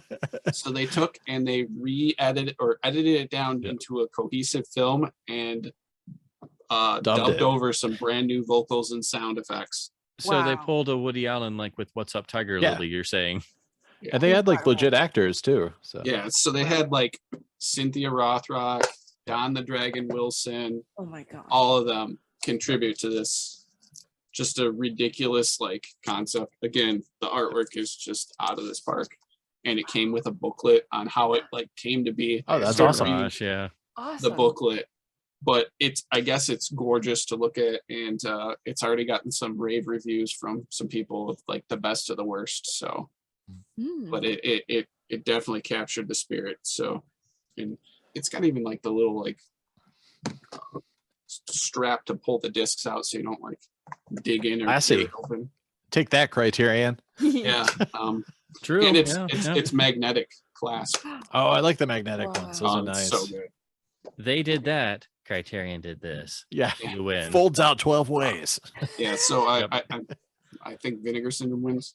And Yep. I was trying to be good. As you can tell, I didn't buy too much at the sale. No. Yeah, sure. But I did have an opportunity to buy a very limited edition, like 1 of 100. So we'll see if I can pull this out without screwing it up.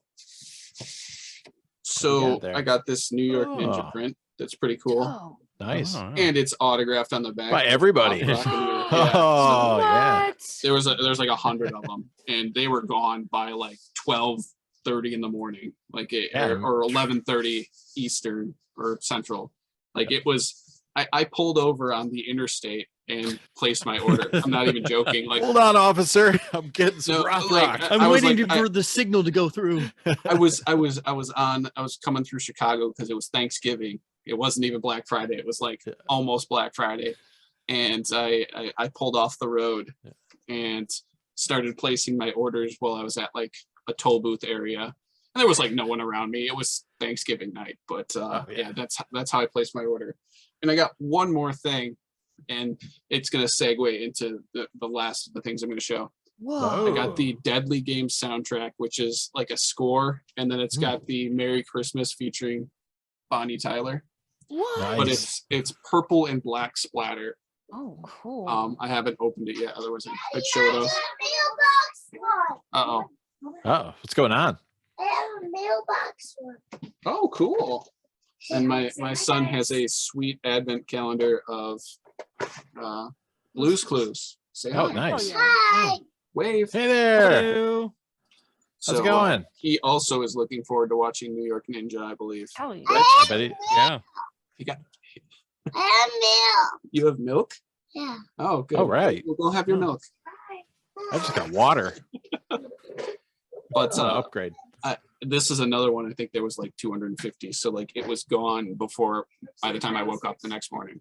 Sure. And then there was a record store day, so I grabbed a couple things. Again, this one was one of those I'm like, I'm not super stoked, and I don't think like the things I want are going to be super like chase, and they were not. So I got to sleep in, which was a great feeling. Yep. So I did picked too. up the Iron Giant, which is a picture disc. Hmm. Really Awesome. cool soundtrack. I picked up the Ozzy picture disc, Yeah. Nice. which is his No More Tears album. So, Good song. and then Good I don't know if jams. you've heard of a guy named John Carpenter. Oh yeah. Oh, I forgot to look for that one. Damn. So I got the Ghost I of did wanna Mars get that. soundtrack, which is an amazing like mix of 2001 music. So you Yeah, can't he go and he wrong. got like the Anthrax guys in the studio to do the score. And Oh like, yeah, it's legit. Like bunch of you've got dudes. you've got Steve Vai. Steve Vai, yeah. Yeah, my you've God. got Buckethead, Scott Oh Ian. wow. Like it's Yep. a legit like cool soundtrack. And then this Chicago band decided Chicago? they decided to drop like all reissues of all their albums on their website in like super limited gold colors, and I don't even know the origin of these discs, so I picked one each of them. I don't know if anyone knows this band off of this photo. No. Let's see if I can not give it away. Maybe this photo. No. Yeah. Okay, hang on. Yeah, hold on. Uh, It's not Wilco. their names on the rest of them, so I'll just give it away. So it's Oh, I should have guessed all of Alkaline the Trio. Alkaline Trio albums got sweet gold reissues, which they were all like out of print just about, or like hadn't been printed in a while. So I was really happy to pick all them up, and now I have multiples of each. Of course you do. I have a problem. But that does it Acceptance for is the first step. Yeah, it doesn't help. But I couldn't pass those up because they were cool, and I'll probably keep those copies at work so that then I don't have to carry copies back and forth. That's what you do, right? Yeah, I mean, I had an LD collection at work, so I can't really cast any shade on you. So Yeah, exactly. It's just normal to have like, you know, home collection. like collections that rival other people's entire collections just at your work, you know. Yeah, just casually. Yep. I should do that. I'm a nerd. I just have books in my locker. You should. How about you? Anyway, so was Maxie? that it, right? Yeah, Oh, that was wow. it. That was it. All right, what do you got, Max? I brought well, first of all, I have to we have Spencer. Is this the correct one? Yes, that's the one. Yeah, That's that's the the All right. that is now the second best one. I'll That take art it. is great too. Yeah. Oh yeah, it's a great cover. But yeah, it's the analog track on there. Okay, perfect. I will take this home, and this is what I will watch. Yep. I And will then watch Brian will watch it. Yeah, if we can get everybody to watch Kang. Yeah. Yeah, for next episode. Yes. It'll be Well, great. You'll love it, trust me. Since this was, the Christmas moments here we're having a little bit, so I brought a sampling of some of my favorite Christmas records. Ooh, nice. Excellent. So I listened to That's the one. Yep. this is Gotta the have one, it. my Classic. favorite. Excellent. I love that one. Can't go wrong. Christmas from Nat King Cole. Ooh, Yeah. classy. Like I it. love he's just Christmas song is just legendary, but I mean it's just the way he sings certain versions are just better. There we go. Some Bing. This was a Mhm. Bing. There's several different Bing ones, but this is pretty much my favorite. I have a lot of Bing. He's another one. I mean, Melakaliki Maka. I listen to that one a lot. And Good stuff. this is my absolute favorite rarity. Ooh, Oh. I haven't seen This that. Never seen is that one. a radio show Hmm. that is like recorded when both Frank and Bing are in the room. They're kind of having this like time around the fireplace, and it's I would assume it was maybe television, possibly, or it was like some sort of a special, because like they're saying like, oh well, these carolers are coming, and like then they'll have carolers sing, and then they'll come back inside and warm up by the fire, and then they'll sing something around the piano, or like Oh wow. this is just like one of the most Christmas things like you could possibly listen to. Wow. But it's I've stumbled across 3 copies of this over like 10 plus years of looking for Christmas records, but I've never looked on eBay for it. They're all in the wild, so I don't That's think awesome. I mean, Yeah. it shouldn't be that rare, but maybe. It's from 1977, and yeah, it's just really good. They sing a lot of Christmas hits, and they just kind of have some nice banter, and they make a few jokes, and there's little, the carolers. But yeah, that one's really, really a good one. I feel like I never Score. really get to show records Yeah. either, so Keeping it festive. yeah. I like it.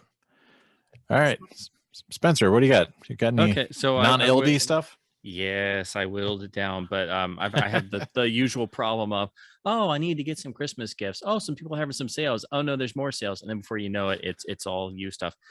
Warner Archive has been in overdrive. I got some more of their new releases. They've got extra new ones, and these are all big, legitimate titles. Some of these are full-scale restorations of movies that have had really bad problems in terms of elements.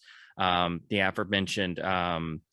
I mean, I just rewatched this. This is like it literally is an archival disc. Like I don't know how they got this looking and sounding this good. But Fritz Lang's Fury, his first American film, this is a staggering film.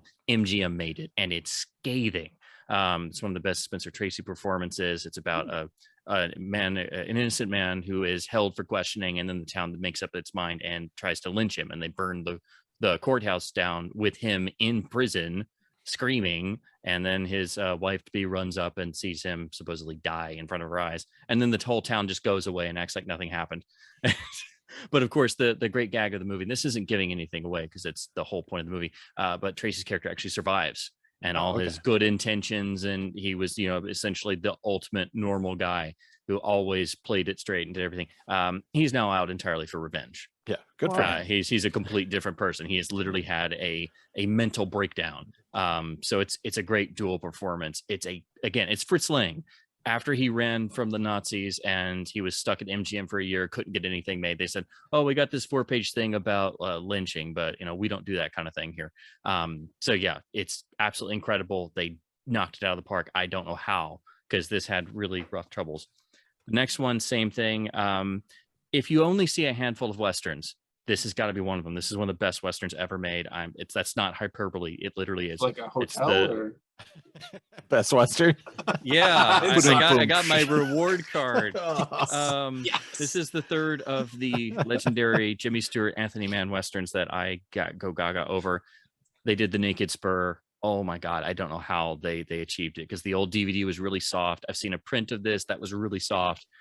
Again, full catalog restoration. It's no frills. These are dirt cheap, and they're just cranking them out. But yeah, it's unbelievably dark. It's a character movie. It's all shot outdoors in the wilderness, but it's just 5 characters. And if you think Jimmy Stewart is all nice, aw shucks Jimmy Stewart, the Mann films wash all that away. I mean, here he is just beyond the point of redemption. He's turned to bounty hunting after the Civil War because his life is over and all he wants is cash, and he doesn't want to admit it.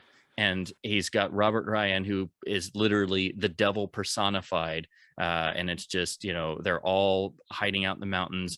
He's captured Robert Ryan, but then everybody else figures out he's just after a bounty. He's not a lawman. So then they try to cut their own piece in. And the whole time Robert Ryan just sits there and needles all of them to try and, make a break for it when they're not looking. So it's really a character drama, and it's a total pressure cooker movie because it just builds and builds and builds. And it's Technicolor, all shot outdoors. There's hardly any studio footage. And literally, it's Jimmy Stewart holding a spur in his hand. He's going to punch a guy in the face. Yeah, he means business there. Yeah. So this is one of the great Westerns. Unbelievable quality on here. I don't know how they did it. And they just put them out there. They just, do like 5 or 10 a month. They've been doing all the Thin Man films. They did Shadow of the Thin Man. They've now done the 5th, and the 6th one is about to come out. So they will have done all the Thin Mans. These are all brand new 4K restorations. They are unbelievable. So I'll still hold on to the LD box because I love it, but I've been getting these one at a time.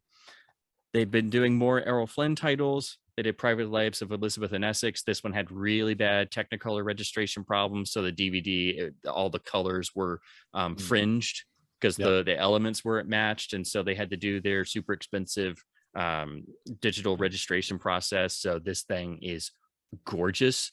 The movie is admittedly it's a costume picture. It is kind of dull, but this is where Errol Flynn literally steals the movie from Bette Davis in every scene, which says a lot because she's playing Queen Elizabeth and she's great at it. But it's definitely a bit of a costume picture, but it's the picture restoration that I'm just like, whoa, because they fixed those problems. Another one, this has been stuck in public domain hell for like 50 years. I've never seen a good version of this. It's the one of the Errol Flynn, Olivia de Havilland movies that was in public domain hell. They got the rights to Santa Fe Trail and put it out again. So this is Michael Curtiz. It's actually based around the abolitionist John Brown doing the Harper's Ferry raid and stuff, but it plays very fast and loose with history. So don't watch this if you want the historical version of things. It's also, Ronald Reagan when he was a legitimate actor, and he's actually really good at this point. This is, still when he was, being geared up to be like an A-list star at Warner Brothers.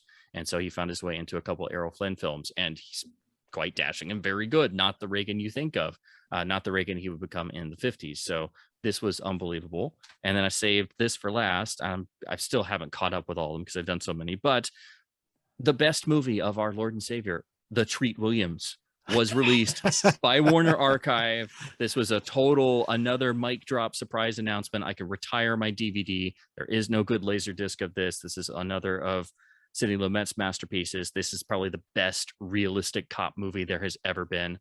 Prince of the City on Blu-ray, brand new scan. Nice. You don't have to switch between the two DVDs because it was split. But yeah, I can't believe they did this. Ultra realistic, not a happy movie. It's about, Treat Williams plays a cop who decides he has to, for his own personal moral sanity, inform on his partners and what it does to him in his life. And, it may be the right thing to do, but it's not easy to do. And pretty much everyone in the world hates him for it. And honestly, when you see this, you can't help but think, Dick Wolf should be writing Sidney Lumet a check for every Law and Order episode, because this feels very much like all of the Law and Order or homicide shows that came through. This is very gritty of the streets. It's also got I think over 200 speaking parts in this movie, because all the different characters, and it's based on a real life story. It's also, it's almost 3 hours. It's 167 minutes, but this is really intensive, very gritty, very character driven. This and Once Upon a Time in America are the two great Treat Williams films. And I love the Treat. Top Treat. You're forgetting Dead Heat, I believe. Dead Heat. And of course, Stevie Cooper. Gotta also have We're Going to the Devil's Vortex anthem. What other movie does the Treat sit in a boardroom, do his spiel? When somebody doesn't like it, he nods, turns around, grabs a tribal spear and hurls it through their chest. And anybody else? No? Quality treat. Yes. So that's my stack of Warner Archive blues. They're just cranking them out. I've got 2 books. So in the last episode, I know I said I dove into the whole world of Charlie Chan, which means I have now finished the nearly 50 surviving Chan films. Impressive. And, you get into it. The Warner Olam ones are the best ones, but they have a charm to them even when they get to Monogram, and which is amazing because Monogram made nothing but cheapness. But I finally decided I was going to try and read the novels too, because the novels are supposed to have a good reputation and be a bit more serious than the later films. But I found actually they did a really nice reprint series with these super cool, very artistic matching covers with these nice stylized titles. They feel very, 20s and 30s, and they're all numbered. So got the first of these because Target did their big buy 2, get 1 free bundling in of books and movies and music and stuff. But yeah, it's from Academy Chicago. Been wanting to read these for a while. They are legendary mysteries, but yeah, they're matching sets. You can get all 6 because otherwise they hadn't been reprinted in ages. So these are nice and affordable, and it's a nice sturdy paperback. So that's going to be fun, but I can't get into that yet because I am still halfway through. I'm dying to finish this.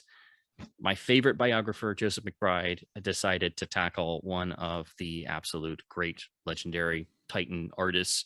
And I told you to be mentioned again, but I'm halfway through Joseph McBride's Billy Wilder book that just came out. I'm a Wilder obsessive. I've read so many books on Wilder. There are some great biographies that I've read before. I have one or two of them, but this is like summarizing those and then going even further.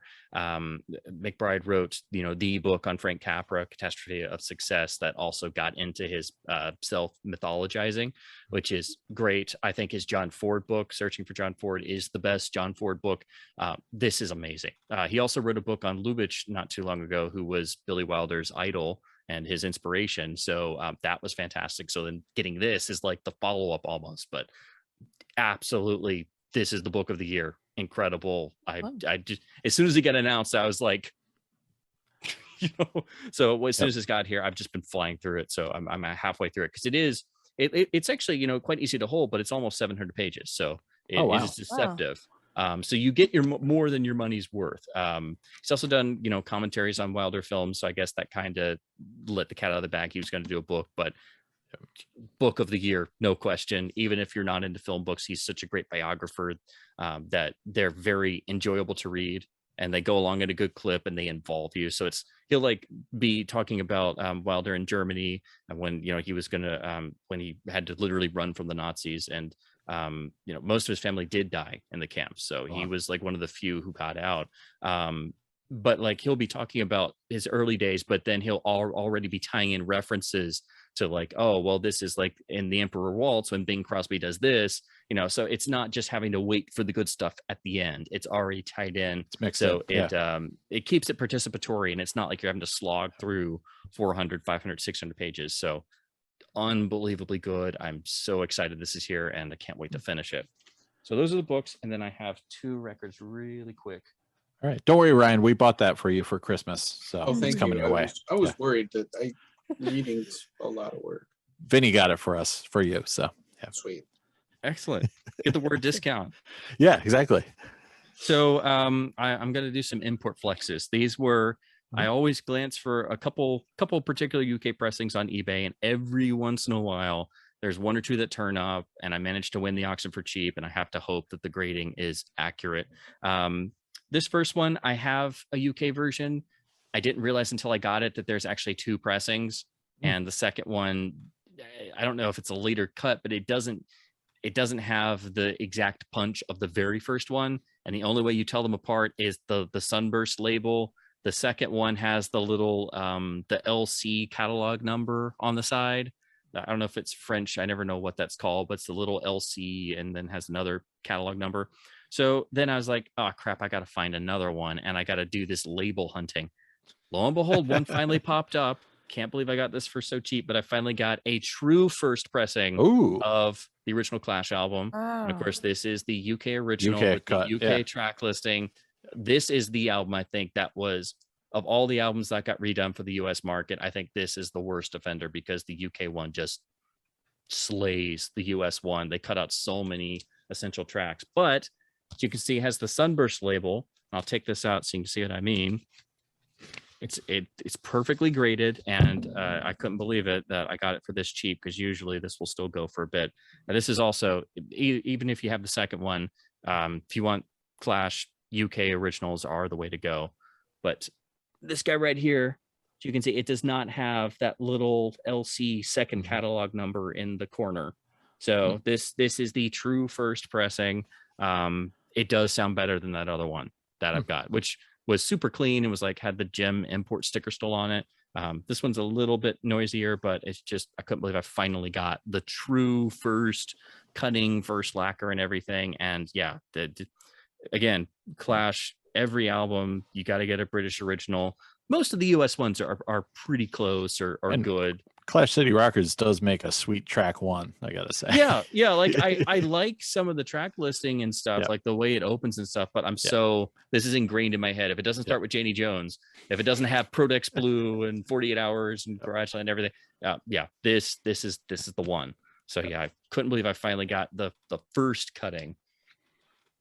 And then I managed to score another one that I've been after for ages. This one covers not the greatest, but honestly, it's not bad. It does have a taped edge, but you can't even get US originals of this cover not destroyed. And it is an iconic jacket. So I finally managed to get a UK Aladdin Sane. Oh, nice. And again, even though it's got a taped edge, I mean, it's not bad. Yeah, I've seen way worse. Yeah, and this was, like $20 for a UK pressing. Like most stores will charge craziness for just an original US one. But yeah, and it's got the gatefold and everything. But on top of that, it has the piece that most are missing. It has the original fan club letter that Bowie signs, "I love you." And it actually was never filled out. So it's got the little mail away card. So I've never seen a copy of Aladdin Sane have the insert still in it, but definitely not complete, unfilled out, and an original UK one. So yeah, I know some people really like the German one more, so I would like to find that someday. But my goal is to get all UK Bowie originals up through Scary Monsters is where you switch over to the US. That's where it's like dead even, or the US is better. Like but the earlier ones, you can debate on each one, but UKs are the ones you want to shoot for. The only US one that is like head and shoulders above, you got to get the US Let's Dance, because that's like a hot Bob Ludwig cut. That's like vinyl Nirvana. But yeah, this UK Bowie from this era, when Nick Ronson was still on board, the heaviness is there. Cracked Actor comes on and it's just like, oh god, yes. So yeah, can't believe I got that one. So I was happy the cover was not as bad as I thought. Yeah, and the vinyl itself is, it's got some scratches, but it's the heavier early 70s British vinyl before the oil crisis really struck. And I mean, it holds up.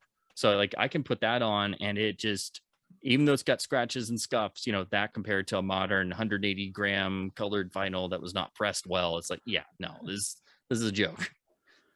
Score. So yeah, those are my import flexes. I haven't been buying much vinyl recently, but those popped up and I'm like, I got to try it. They're too cheap. Yeah. Where do you get those, eBay or Discogs? Or yeah, they were eBay. Yeah. I'll admit I have saved searches for Clash UK and Bowie UK. I'll admit it. Nice. Yeah, you got to do it. I mean, yeah. Otherwise, you just hope they show up locally or something, and that's not going to happen. Yeah. Now I have two UK self-titled Clash ones, and I can't find the two that I'm still missing: Sandinista and Give 'Em Enough Rope. Like those two, if I find a Sandinista, it's like $120. I'm like, damn it. Yeah, I got a US of that, but that's it. I might finally have to break down and get those. Yeah, get US ones. Very nice. All right, my internet is Poop City, but let's see if this holds through. I might sound like a robot. I might not. We'll find out. But yeah, we're gonna do non-LD pickup or non-LD spotlight, like what you did, what you watched, what you recommend. Could be physical, could be streaming. I did Thanksgiving weekend. I did a whole lot of nothing. So I did watch all of F is for Family season 5, the final season, and of course, might be talking about all 8 hours of Get Back. Obviously, I watched that. But there was another a documentary about music that I watched called Bob and the Monster, and it's actually an older, like 2011 documentary, but I think it just popped in on Amazon recently. But it's about Bob Forrest, who is kind of well known for people that aren't involved in like the LA music scene for being on Celebrity Rehab with Dr. Drew. He's like this guy who's always wearing a hat and like kind of thick glasses, and he's the guy that is just take no shit, and he knows what the score is and doesn't deal with anybody's shenanigans. And so it's a documentary about him and his band and how he was the guy that everybody crashed on, like when Red Hot Chili Peppers is singing about their friend Bob. It's this guy, because everyone who rolled into LA would be like, I need to stay somewhere, and he'd be like, my couch. And he was like, heroin is cool. I need to chase down this guy in this cool band and get hooked on heroin. And he did like nobody else. He really went for it. And then his band Thelonious Monster ended up, getting signed and was kind of becoming a big thing. And he's just turned into a raging psycho because he was on so many drugs. And so it's a pretty fascinating tale of him, kind of getting his life together and getting involved in recovery and helping other people. But yeah, it's got everybody from Red Hot Chili Peppers and Fishbone and Jane's Addiction. So it's all these guys were all friends at the same time, coming up with like great music. So and there's lots of old like VHS recording stuff from the from back in the day, 80s and 90s, when they were just like filming all this stuff, and so that helps make the documentary a little bit more interesting. But yeah, that's it. What do you got, Ryan? Well, I also watched Get Back, all 8 hours of it. Yeah, we've kind of been talking about it nonstop in one of our chats. Yeah. In fact, the chat was named The Beatles chat. I haven't seen it because I don't have Disney Plus. They keep coming up with stuff to try and get my money, and I'm like, no, mouse, no. Oh, you should watch it. You're gonna love it. Yeah, I will. Don't have I it will, either. regardless. Oh my gosh, it's fantastic. And I'll complain about the grain, the wax faces, and the teal, and the no grain. And everything. Once you're in it, you won't even care. Yeah. Yeah. Is there a free trial? I did Watch it and complain then get about. out? There might be a free trial, right? You could probably do a 7-day trial. There's no chunky grain. They Yep. tealed the windows. You're right, but the dynamics of the band was fantastic, and just seeing like the full rooftop and all of that, it sounded great. It looked great, even though they removed all the chunky grain. Yes. But it was just a phenomenal watch if you're even a fringe fan of the band or music in general, just watching them craft songs. So Yeah, if you're in a band like and you don't even care about the Beatles, you'll appreciate it. 100%. And George is really whiny. He is so needy. Paul is the hot shot, like keeping it together at that point. And He really John is. just wants to hang out with Yoko, and Yeah. And do Ringo drugs. spends all 8 hours farting. farting and just trying to follow along. Like he had like one song he was like working on that I don't even Yeah, think, Octopus's Garden, right? Yeah. I love it. but other than that, like Ringo contributed nothing, like other than just kind of always being there, always being I just Ringo. like that he's just ready to Timekeeping. go at Yeah, all he times. Yeah. is. Yeah, he shows up and he's ready to play, and yeah, Just it's letting them do fantastic. their nonsense. Yeah. Yep. And you could tell, like watching John and Paul work together, like they just like they knew each other so well that they just it flowed. And George is just like, what the hell are these guys doing? Yeah, like they'll be staring at each other's eyes, like doing like an entire nonsense version of a song. Yeah, they'll do the whole song, Yeah, like in like a crazy voice or with their mouths closed. Like, yeah, it's really really cool, and it's 8 hours, but like the Yep. full footage is 60. yeah, Right? It's 60. So we need the Snyder cut to come, hopefully. soon. yeah. We need to see it all. And then I did watch one more thing that I want to talk about, and that's All American Murder with Christopher Walken from Wow. our friends Vinegar Syndrome. Wow. It was pretty great. Oh. Nice, murder mystery. This loser kid gets into one last college because his dad's a judge, and he chases this girl, and they finally like go out, and then all of a sudden she gets murdered. And it spirals, and Christopher Walken's like the good cop who thinks he's innocent. He's like a hot shot. He's really good at his job. Not good at anything else, but he's good at his job. And like it goes on, and nice little twist at the end. But it's not bad, and it looked great. So credits to Vinegar Syndrome on that one. Maxine? Very nice. Well, I'm on season 9 of Seinfeld. Oh wow, you're I've getting there. watched a lot of Seinfeld. But the movies I've watched, because we are in seasonal viewing.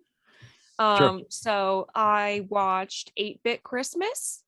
Oh yeah. How is that? That was actually really good. I enjoyed it. It's kind of a modern day Christmas story. I feel like the Nintendo is kind of regarded like the Red Ryder movie Rider. then. Yep. And just the whole way that they're narrating it, and it's just like it's really good. I mean, it has like a lot of people you recognize, like from side characters from other movies, not necessarily like the lead and things, but like obviously, I mean, Doogie Howser's in it, so Nice, yeah. but it's just as a whole, like it was really good. And I feel like the ending was like not what I expected, and I don't want to spoil that because it was kind of, I don't know, it made me feel a type of way. I won't spoil it, but the ending was not what I was expecting. But yeah, it was really good. And then I watched literally this morning on Freeform. Never heard of it, never seen it, never was just on freaking TV movie of Whoopi Goldberg becoming Santa Claus in Call Me Claus. Wow. 2001. Never heard of it. Yeah, completely just who has even watched this damn movie? It was so bizarre. It was like all these like little things, like she's running like essentially like a QVC. It's called Shop a Lot. And she's like, you know, this big executive, and she used to love Christmas, but like something caused her to hate Christmas. Yeah, now she, You know, but then there's my this gosh, I whole think I've thing seen where this like at some point. like Spencer Santa- loves it. Santa's back can my only My be sister is Santa for obsessed 200 with years. made for TV Christmas movies. Oh yeah. Yeah.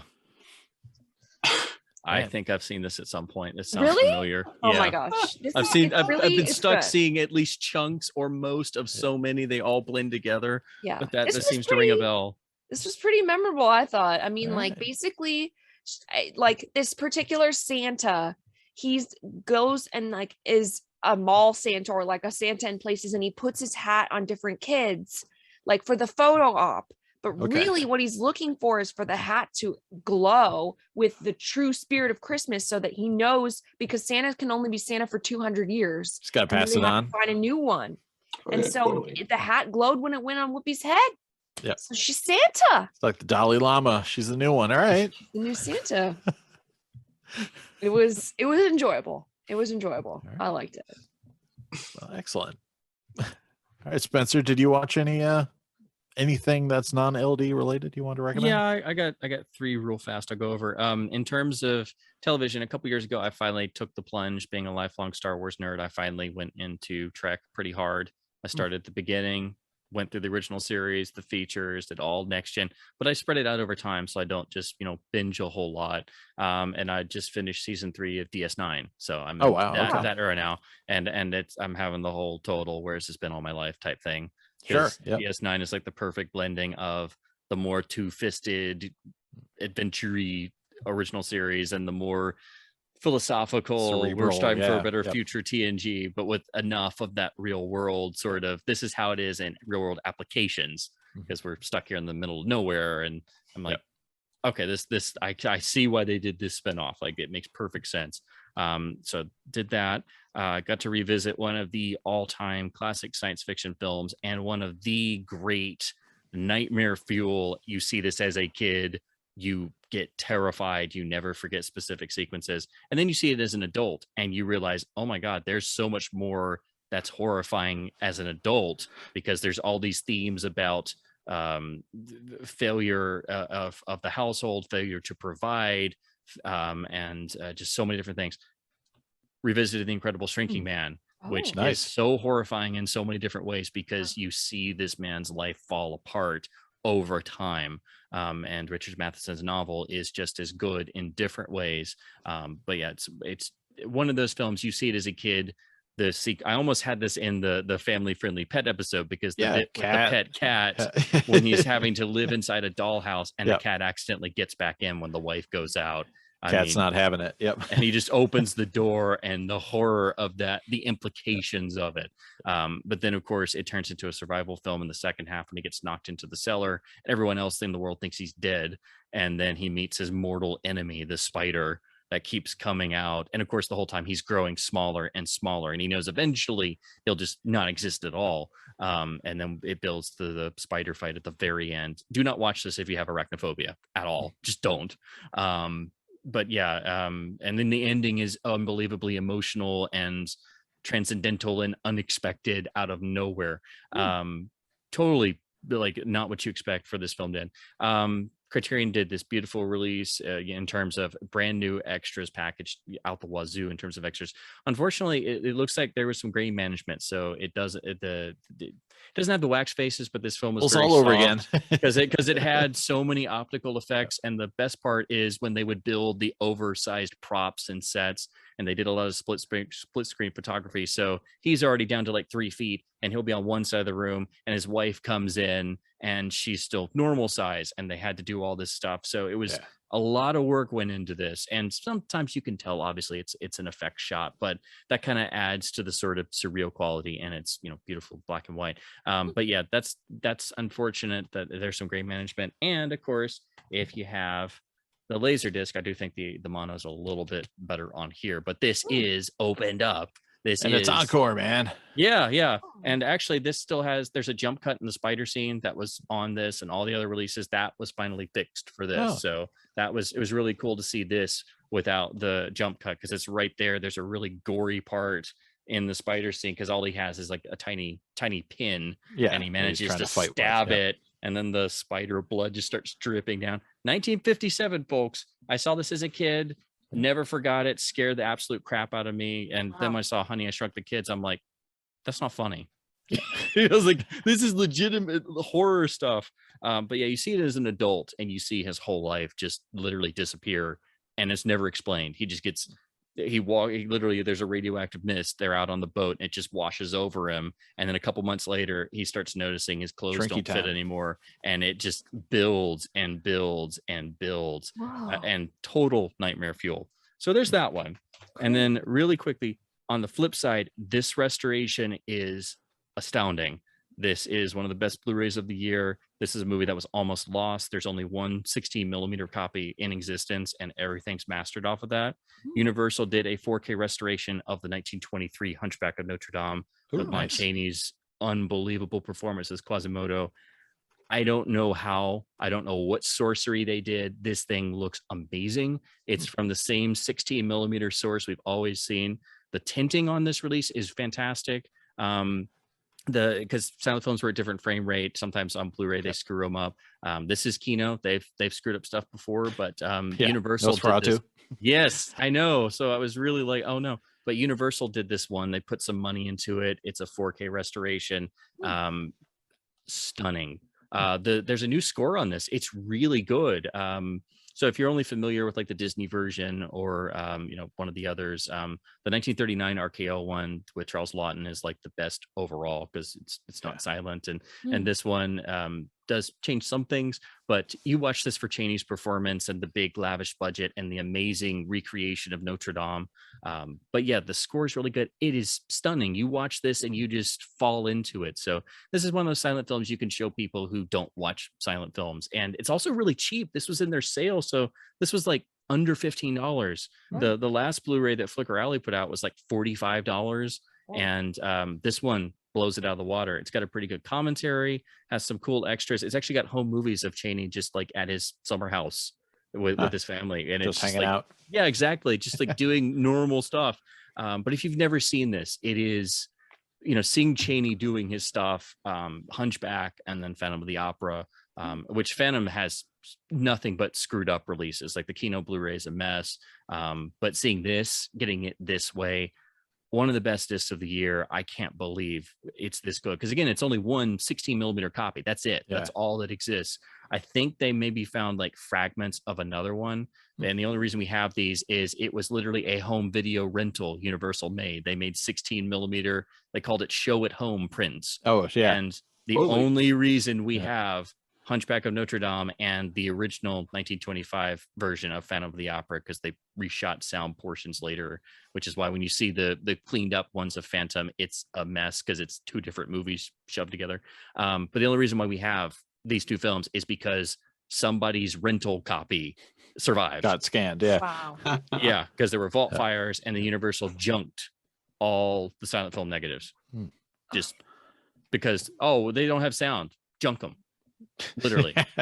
So we have the talkie redo of Phantom of the Opera from 1929, and actually it's a foreign print of the talkie version. And then we have the 1925 version from a 16 millimeter home copy. And then with Hunchback, all we have is that one. So again, you will put this on. I don't know how they did it. Like, it is just sorcery. It's unbelievable. And the score is really good. And I've never been able to see the fine details of Chaney's makeup and everything at this level. And, seeing the hump poking out and the because he has the one bad eyeball that's just gigantic and it's just there. And he's doing all this stuff. And then when he rings the bells, he grabs the rope and he's flipping upside down and his legs go everywhere. And he's literally going up and down like a racquetball. But yeah, one of the most iconic silent films.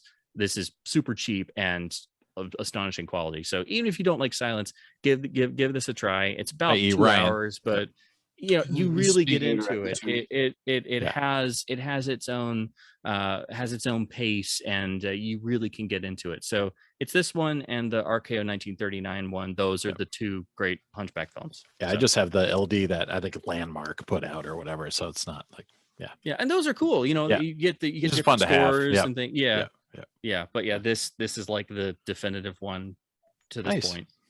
That was one of the things that came up in the Beatles documentaries. They were talking about the 16 millimeter versus 35. Oh yeah, they actually like got into the quality of, because they were thinking about whether or not they're going to blow it up for theatrical. And they weren't sure And- that they could off of 16 millimeter. Yeah. So it's hilarious that like everyone complaining about this new transfer and like they're talking about the quality of the film like right there. Well, labs back then, like a 16 blow up would just be, you know, unless you had like a top tier lab, it Yeah. would just be gnarly.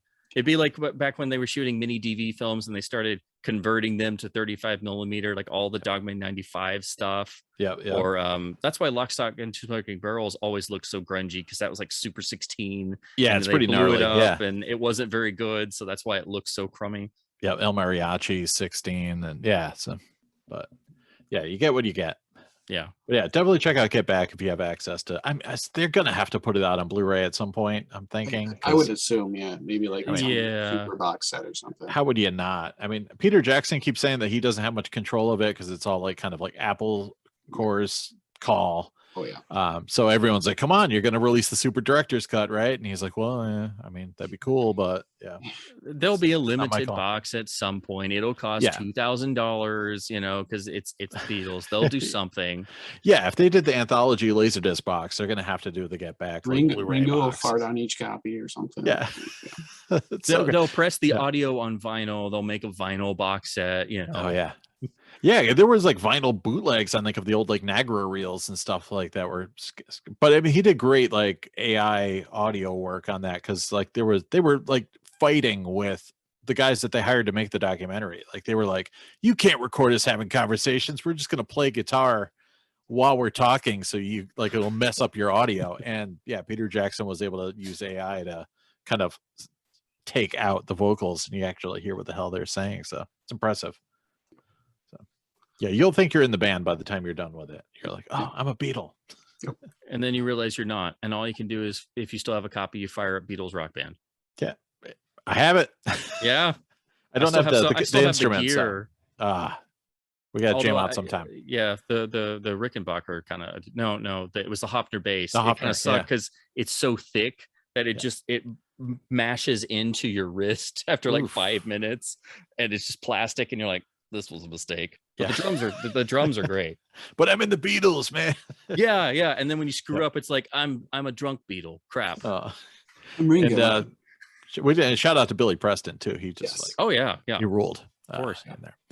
Yeah, Anyways, so let's see. Final thoughts. What are you spinning next? Yeah, I don't know. I've been doing a lot of OMDs. I did Angels with Dirty Faces lately. So That's Warner Archives December release. That's Oh, the there we big go. one.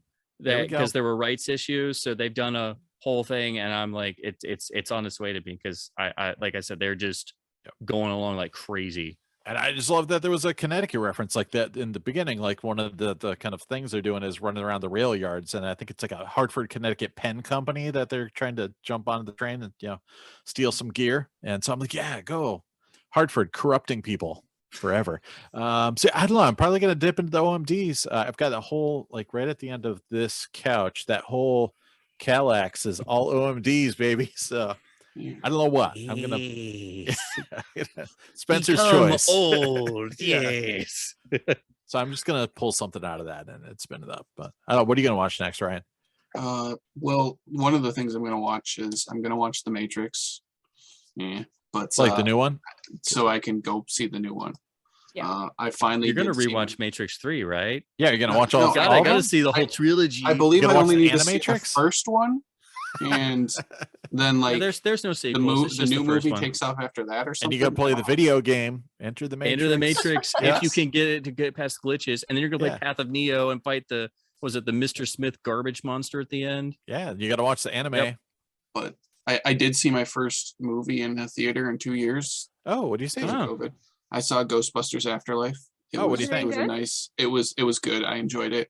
they did a really good job of like, bringing the story forward into, modern times, but still, playing back. And I don't want to spoil any of it, but I want it to see it. was very, very true to Ghostbusters, but also its own. And But also it was true to fun. Stranger, because it's also a Stranger Things spinoff, right? You did have the kid from Stranger Things. Yeah, right. Yeah. But you also had the immortal Paul Rudd, Excellent. Yes. Yes. and Yeah. he's always fantastic. Yeah. So You had highly me a Paul recommend. Rudd.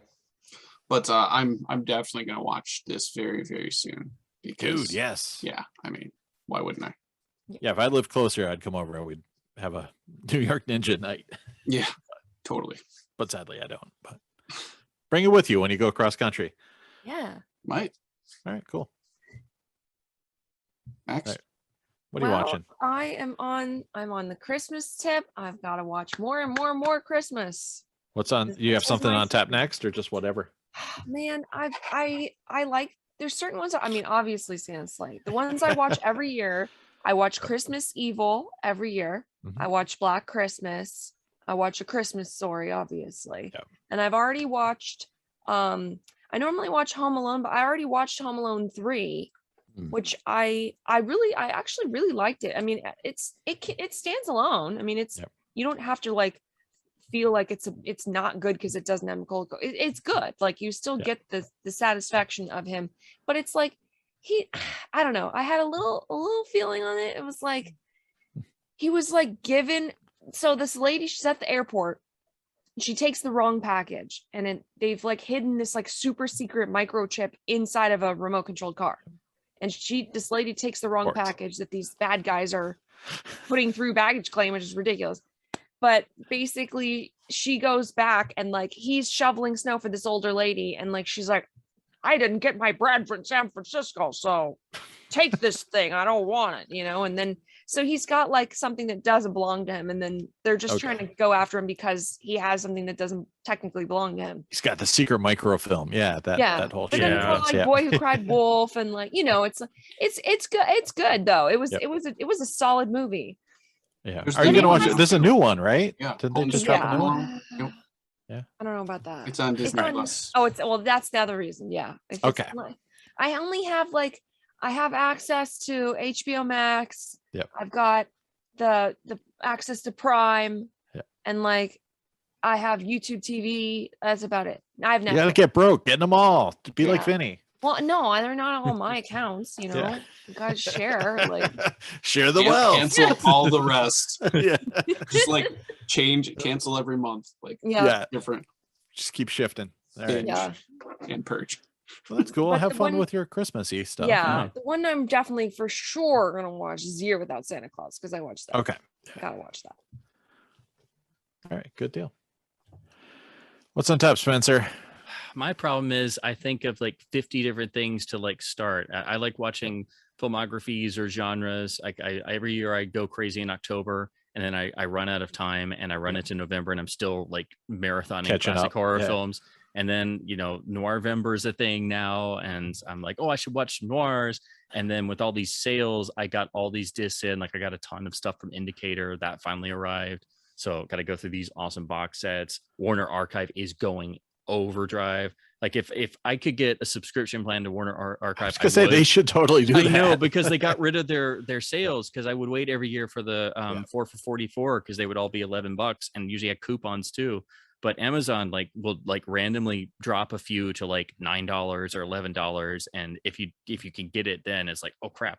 So I've got to go through those. I'm still trying to do the watch every LD I own going chronologically. Like I've gotten to like somewhere in the 40s now.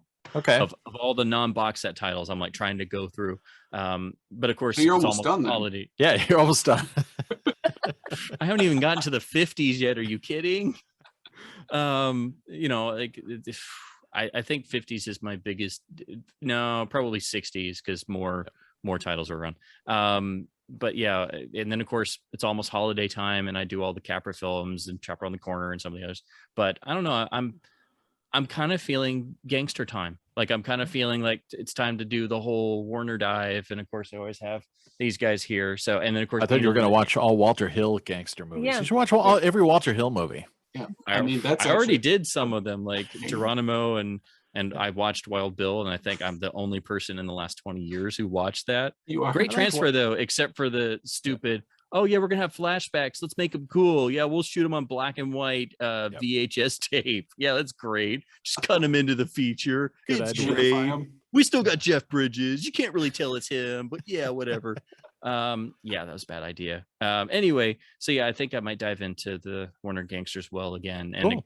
because of course they're doing Angels with Dirty Faces on Blu-ray. They did Each Time I Die early this year, which is the best prison movie ever made, I think. Like Nice. just Cagney at his peak with George Raft. Just yeah. You can't go a year without the gangsters. And then of course the one non-Warner gangster film that sneaks in that they did a beautiful restoration of, the Howard Hawks original Scarface. Oh, nice. Mhm. Got banned everywhere. It still packs a punch. And Oh, yes, this is the Scarface. Yep. Just in time for the holidays. Yeah. Yes. Gotta have this. Gather around the fire. I watch can some come up with Scarface. so many like non-holiday films. Like I just thought, oh, what would be great for around the holiday fire? Got the Yule log. Everyone has the Christmas sweaters on. Coco. Year of the Dragon. There we go. Yeah.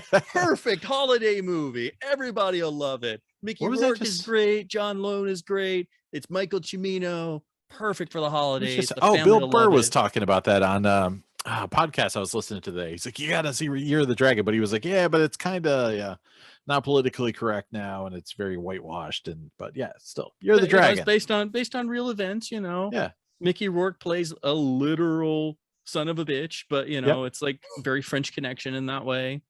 Yeah. Yeah. You'll love it, kids. Yeah. Exactly. It's great. All right. I can come up with so many great holiday ideas. And so don't let Spencer babysit. Got it. I'm great at parties. Everybody hates me. Or they tune me out, or I don't exist. Or they throw me in a closet, Or a combination of all three. Or four. usually. Yeah. All right. Well, we're gonna have a laser party at some point, so Yeah. we'll The play laser Rock Con. Band, then we'll watch Laserdiscs, and it'll Yeah. Yeah, It's gonna be it'll a- good. It's part of LaserCon. Yeah, which happens We play wherever Rock you happen Band. to be. We tape episodes live. Live stream. Sam does his PowerPoint. Max Yeah. sells some disc. It's gonna be great. We get the Broterian slate. Broterian now available on eBay. So Yes. Yeah. that's me. Yeah. All right. Well, hopefully everybody has amazing holidays or had amazing holidays, depending on when I upload this. I'll try to pop it out right around the Christmas period. So we'll see. We'll just skip the Walter Hill episode. Yeah, Put that out later. that'll be a Save it for a Patreon rainy day. exclusive. Yeah, Yeah. I could do that as like a big Yeah. after Christmas special. Yeah. Yeah. Because And we then I'll haven't have taped to- another one. You have it in the backlog. I'll have to put text on this one, and be like, that episode actually hasn't aired yet. Oops. Yeah. If you never mind. missed it, it's ultra premium only at our top Patreon tier. Behind the paywall, baby. All right. Well, hopefully everyone's having a great Christmas, and you got all those laserdiscs you wanted, and you're sitting there unwrapping your demodulator right now and having a great time. So, cheers, everybody.